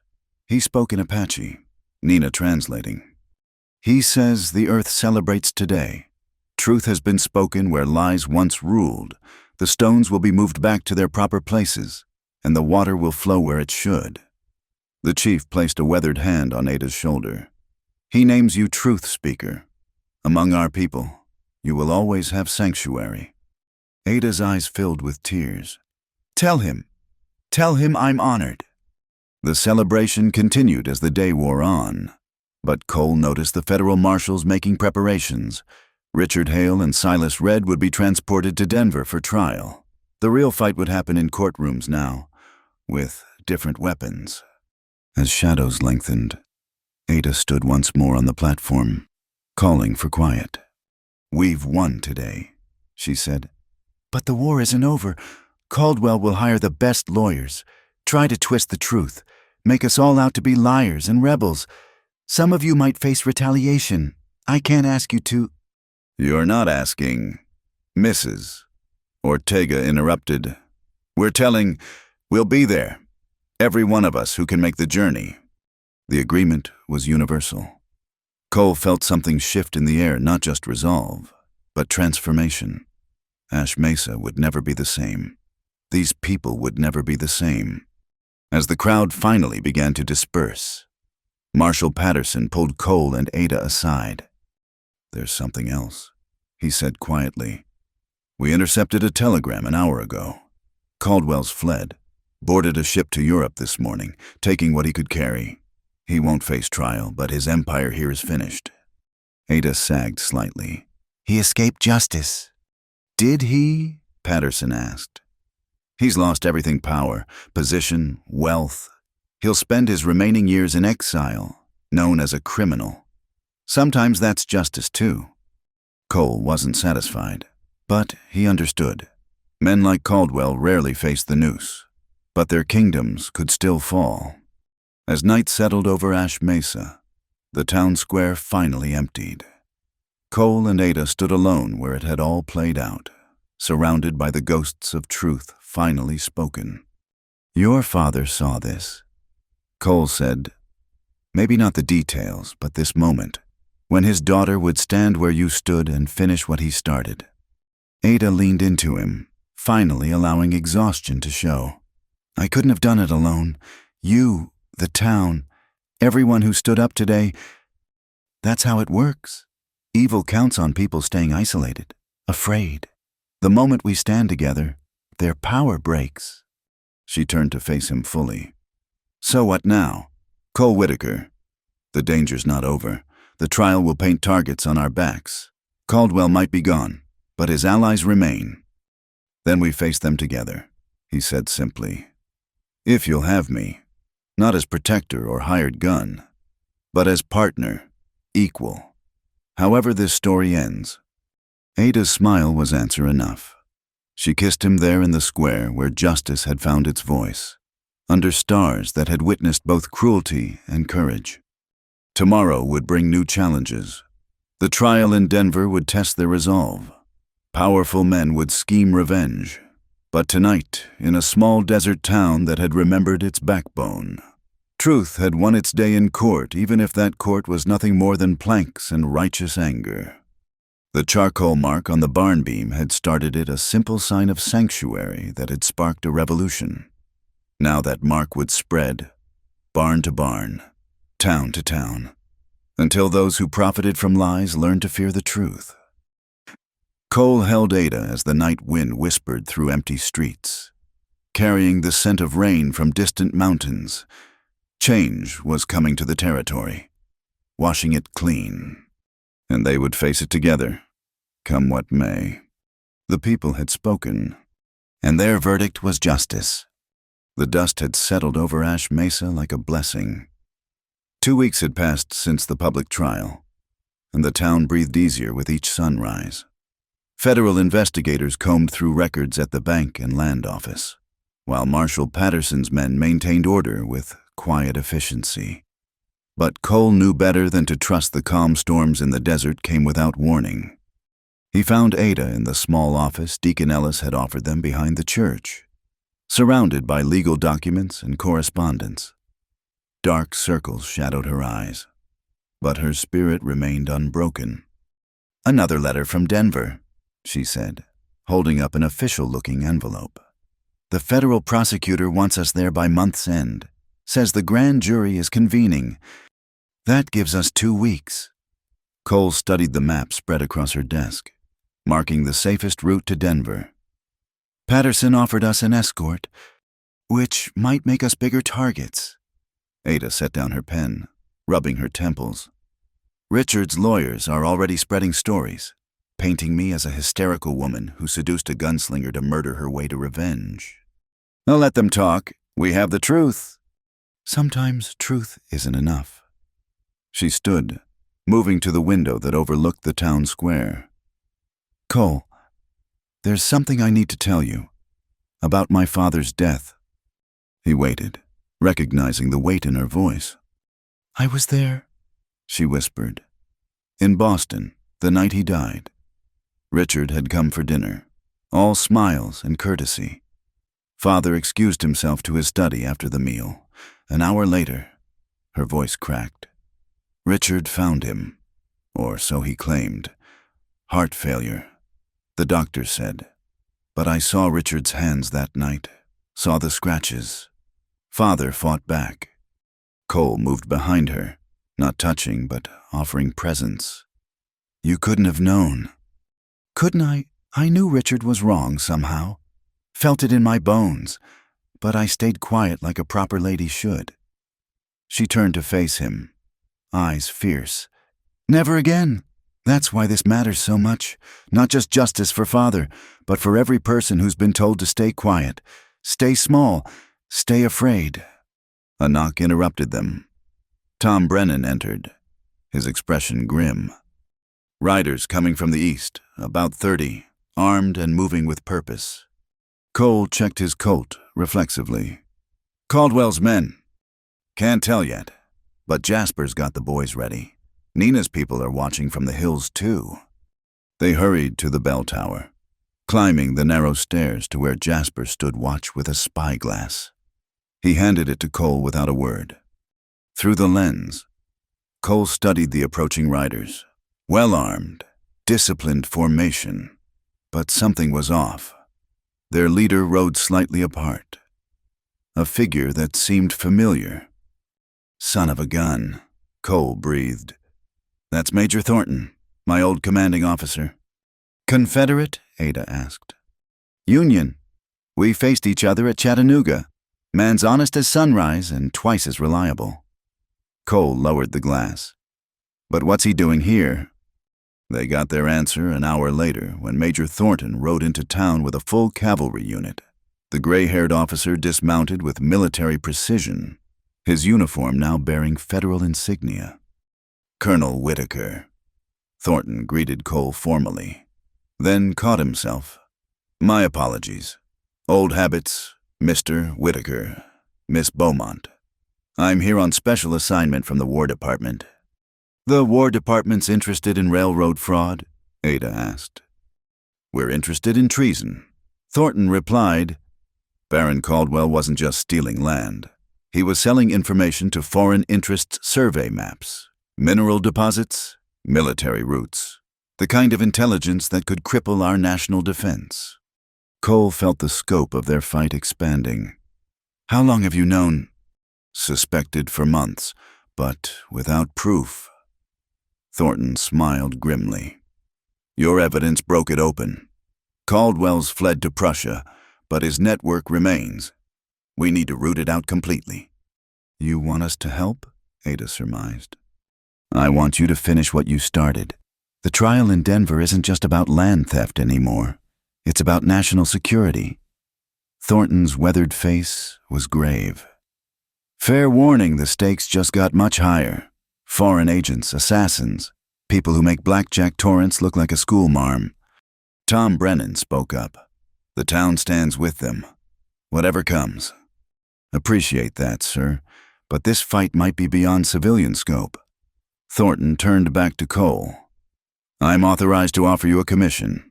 Temporary but official. Captain's rank. Full federal authority. It would give you legal standing to protect Miss Beaumont and pursue investigations. Cole felt Ada tense beside him. Taking a commission meant entering the world of politics and bureaucracy he'd fled after the war. But it also meant resources, legitimacy, power to fight back. I need to think about it, he said. Of course, but decide quickly. We have intelligence that Caldwell's allies are regrouping. Something's being planned for the Denver trial. Something big. That evening, the town council convened in the church. Word of Thornton's arrival and revelations had spread quickly. Deacon Ellis called for order as debates raged. This changes everything, someone argued. We thought we were fighting a railroad baron. Now it's spies and foreign powers. Changes nothing, Mrs. Ortega countered. Wrong is wrong, whether it's stealing a farm or selling secrets. Nina's grandfather had come down from the hills, sitting quietly as others argued. Finally, he spoke through Nina's translation. The eagle and the snake fight in many forms. Sometimes for land, sometimes for souls, sometimes for ideas. But the fight itself remains constant. You must choose watch from safety or stand in the battle. With respect, one rancher said. It's easier to be philosophical when you're not risking everything. The old chief smiled. My people have risked everything for generations. We know the cost, but we also know the cost of surrender. Cole stood, drawing attention. Nobody has to risk anything they don't choose to. Ada and I will go to Denver regardless. We'll face whatever comes, but we won't ask others to share our dangers. Like hell, Jasper interjected. You think you get to play noble hero while the rest of us cower? We're going, least those of us with sand in our veins. A chorus of agreement rose. The decision, when voted, was unanimous. Ash Mesa would support the trial with witnesses, evidence, and if necessary, arms. Later, Cole found Ada at the barn where it all began. She stood in the doorway, one hand touching the charcoal mark he'd made that first night. Seems like a lifetime ago, she said softly. In a way, it was, we're different people now. She turned to him. Are you going to take Thornton's commission? Do you want me to? I want you to do what's right for you. Not for me, not for the cause, but for Cole Whitaker. He considered, watching moonlight play across her face. I swore after the war I'd never wear a uniform again. Never take orders or give them in the name of distant powers. And now I realize some fights choose you, and sometimes accepting authority is the only way to protect what matters. He pulled her close. I'll take the commission, but only until this is finished. Then we build that life we talked about. A farm? She asked, a smile playing at her lips. Or a ranch, maybe even a newspaper. You've got a gift for uncovering truth. Cole Whitaker, are you proposing? Would you say yes if I were? She kissed him by way of answer, there in the barn where their journey began. When they finally parted, she was laughing through tears. "Yes, you impossible man, though Lord knows what kind of life we're choosing." "An honest one," he said. "That's all that matters." The next morning brought a flurry of preparations. Major Thornton swore Cole in with minimal ceremony, the new captain's insignia feeling strange on his shoulders.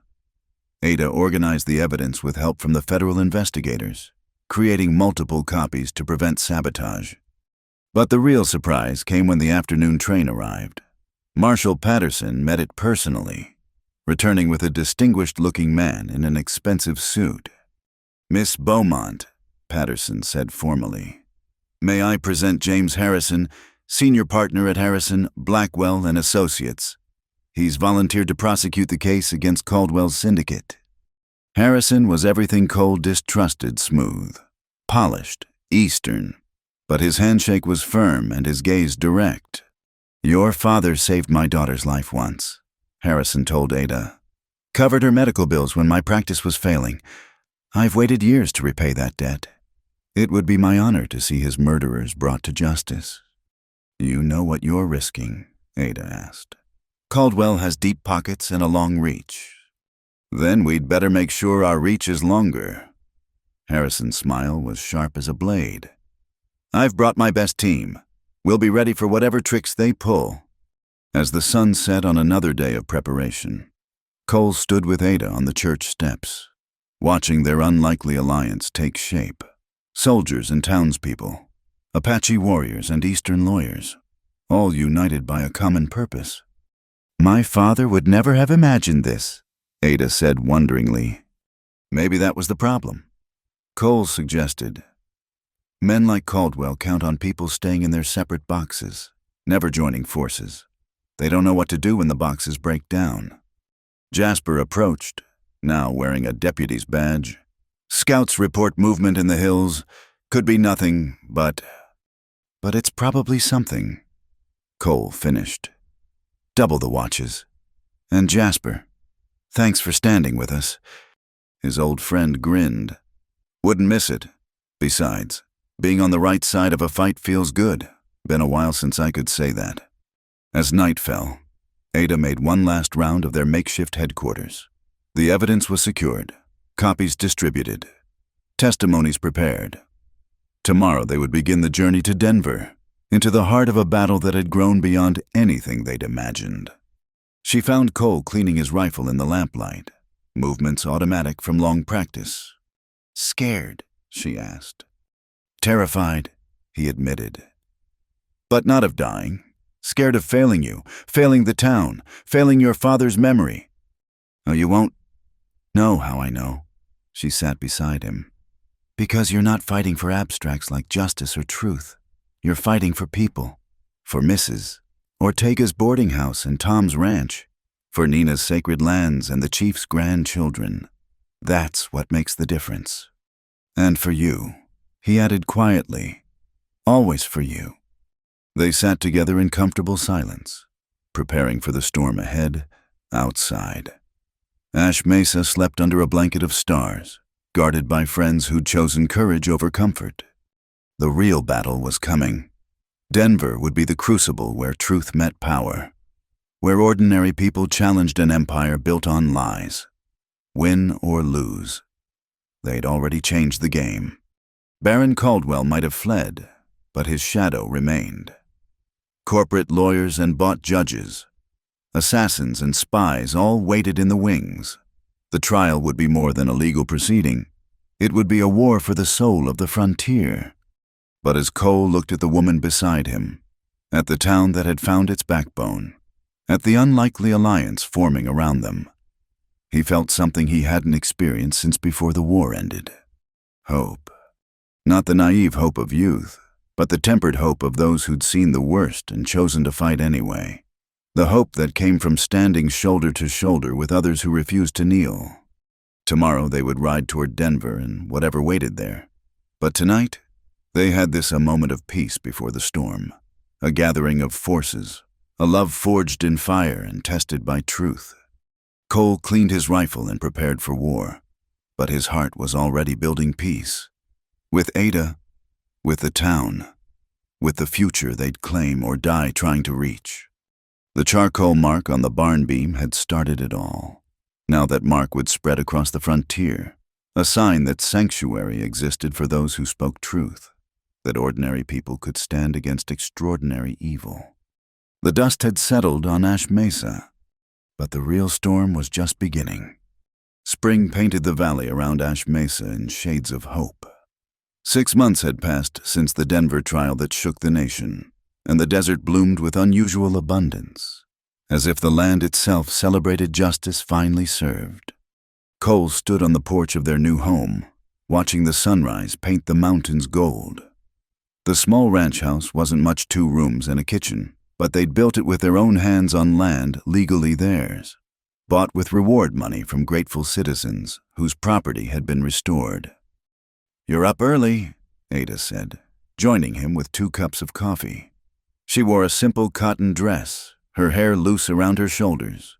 The formal Eastern lady who'd hidden in his barn seemed like someone from another lifetime. "Habit," he replied, accepting the cup gratefully. "Still can't quite believe it's over." "Is it ever really over?" She leaned against him, watching their small herd of cattle graze in the morning light. "Richard's in prison. Caldwell's fortune seized. The stolen lands returned. But the world's full of men like them." "True, but now people know they can fight back." The sound of approaching hooves drew their attention. Tom Brennan rode up, dismounting with a grin that suggested good news. "Morning, Captain, Mrs. Whitaker." He touched his hat brim to Ada, who still blushed at her new title despite 3 months of marriage. "I thought you'd want to know. Just got word from Denver. The last of the appeals was denied. Richard Hale will serve his full 20 years. Ada's fingers tightened on her cup. "Good, though it still seems too lenient for murder." "Better than nothing," Tom said. "And speaking of justice, Deacon Ellis asked me to remind you about the ceremony today. Whole town's turning out." Cole nodded. Today they would dedicate the new school, built with funds recovered from Caldwell's accounts. Ada would teach there, bringing education to children who'd never had the chance before. After Tom left, they finished their morning chores together, feeding chickens, checking the garden, tending the young fruit trees they'd planted with such hope. Simple tasks that felt like miracles after the violence of the past year. "Any regrets?" Ada asked as they worked side by side in the garden.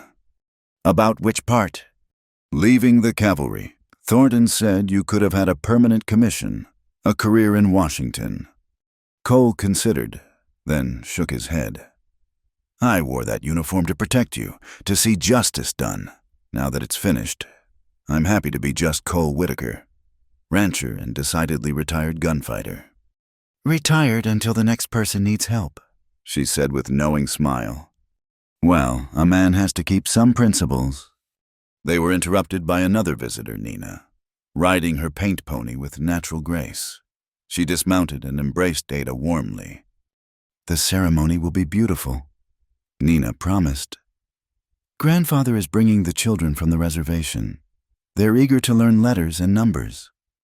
"And I'm eager to teach them," Ada replied. "Education breaks chains stronger than any metal." Nina's expression grew serious. "There's something else.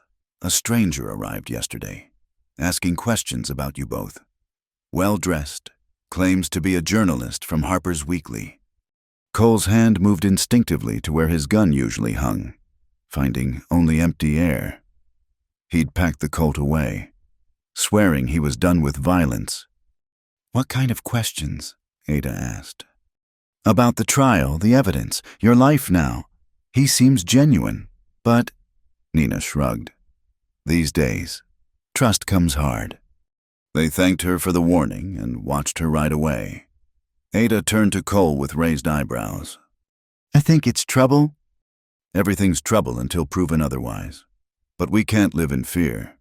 We faced down Caldwell's empire, we can handle one journalist." The afternoon brought the promised ceremony. The new schoolhouse stood proud on Main Street, its fresh paint gleaming in the sun. Nearly everyone in Ash Mesa had gathered, along with Apache families from the hills and ranchers from miles around. Deacon Ellis led the dedication with his usual mixture of scripture and frontier wisdom. Mrs. Ortega had prepared enough food for an army. Even Jasper Voss, now a full sheriff's deputy, had polished his badge for the occasion. Education is light in darkness, Deacon Ellis intoned, and this building stands as proof that our community chooses illumination over ignorance, truth over comfortable lies.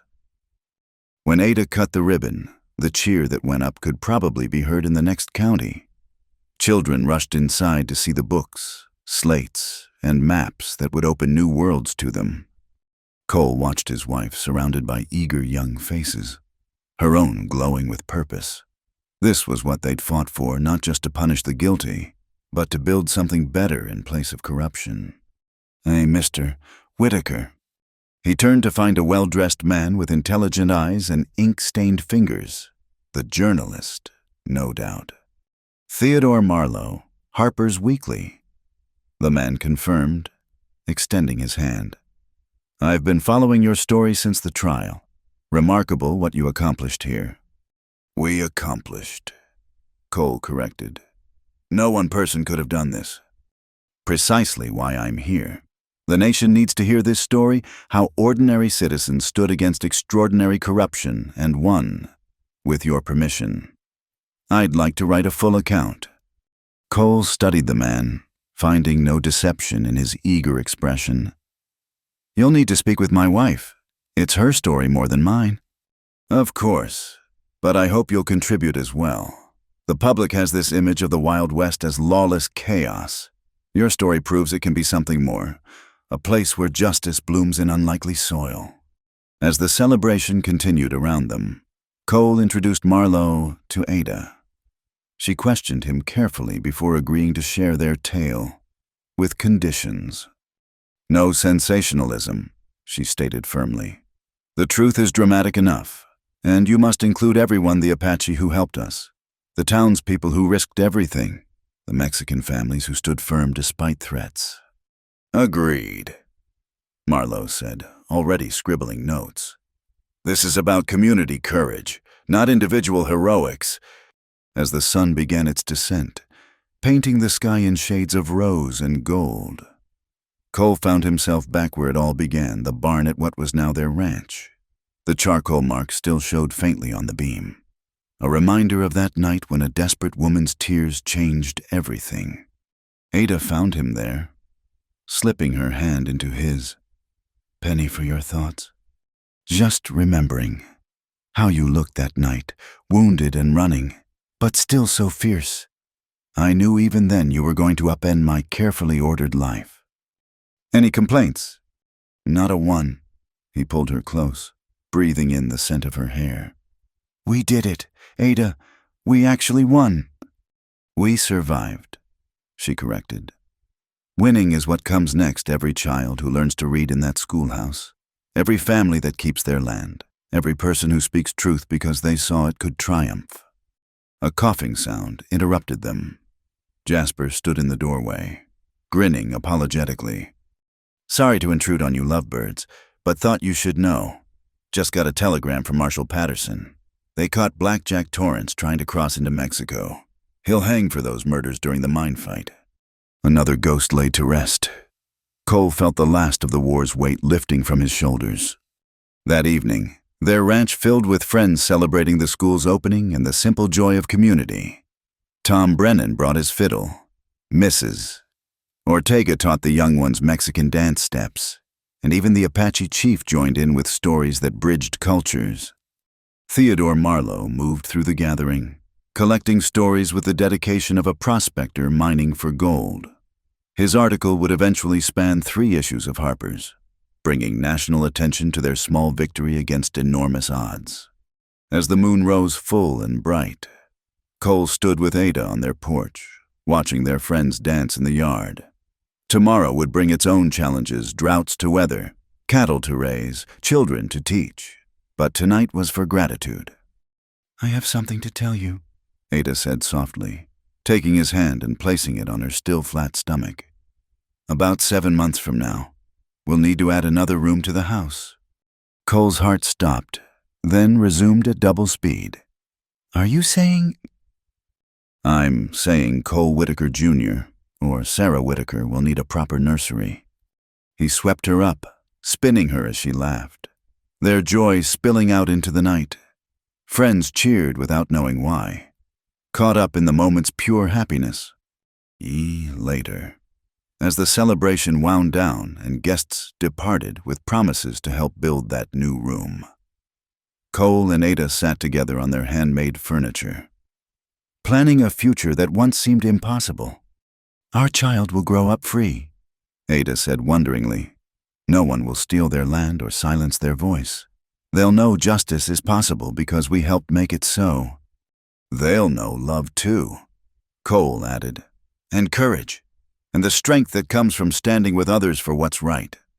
Outside, a coyote called to its pack, and the desert answered in chorus, but there was no menace in it now, only the wild symphony of a land at peace with itself. The charcoal mark on the barn beam had faded but not disappeared, like the scars they both carried from their journey. It stood as testament that sanctuary could be offered and accepted, that risking everything for another's safety might lead not to loss, but to life abundant. "Thank you," Ada whispered in the darkness. "For what?" "For opening that barn door, for risking everything when you could have walked away, for choosing hope over fear." "Thank you," he replied. "For crying softly enough that I could pretend not to hear if I'd wanted, for trusting a broken-down cowboy with your life, for showing me that some fights are worth finishing." They sat in comfortable silence, two souls who'd found each other in darkness and chosen to walk toward light. Tomorrow, Theodore Marlowe would continue his interviews, capturing their story for posterity. Children would fill the new schoolhouse with laughter and learning. The ranch would demand its daily dues of sweat and determination. But tonight, Cole and Ada Whitaker were simply two people who'd risked everything for love and justice, and found both waiting on the other side of fear. The desert wind sang through the sage, carrying the scent of rain and promise.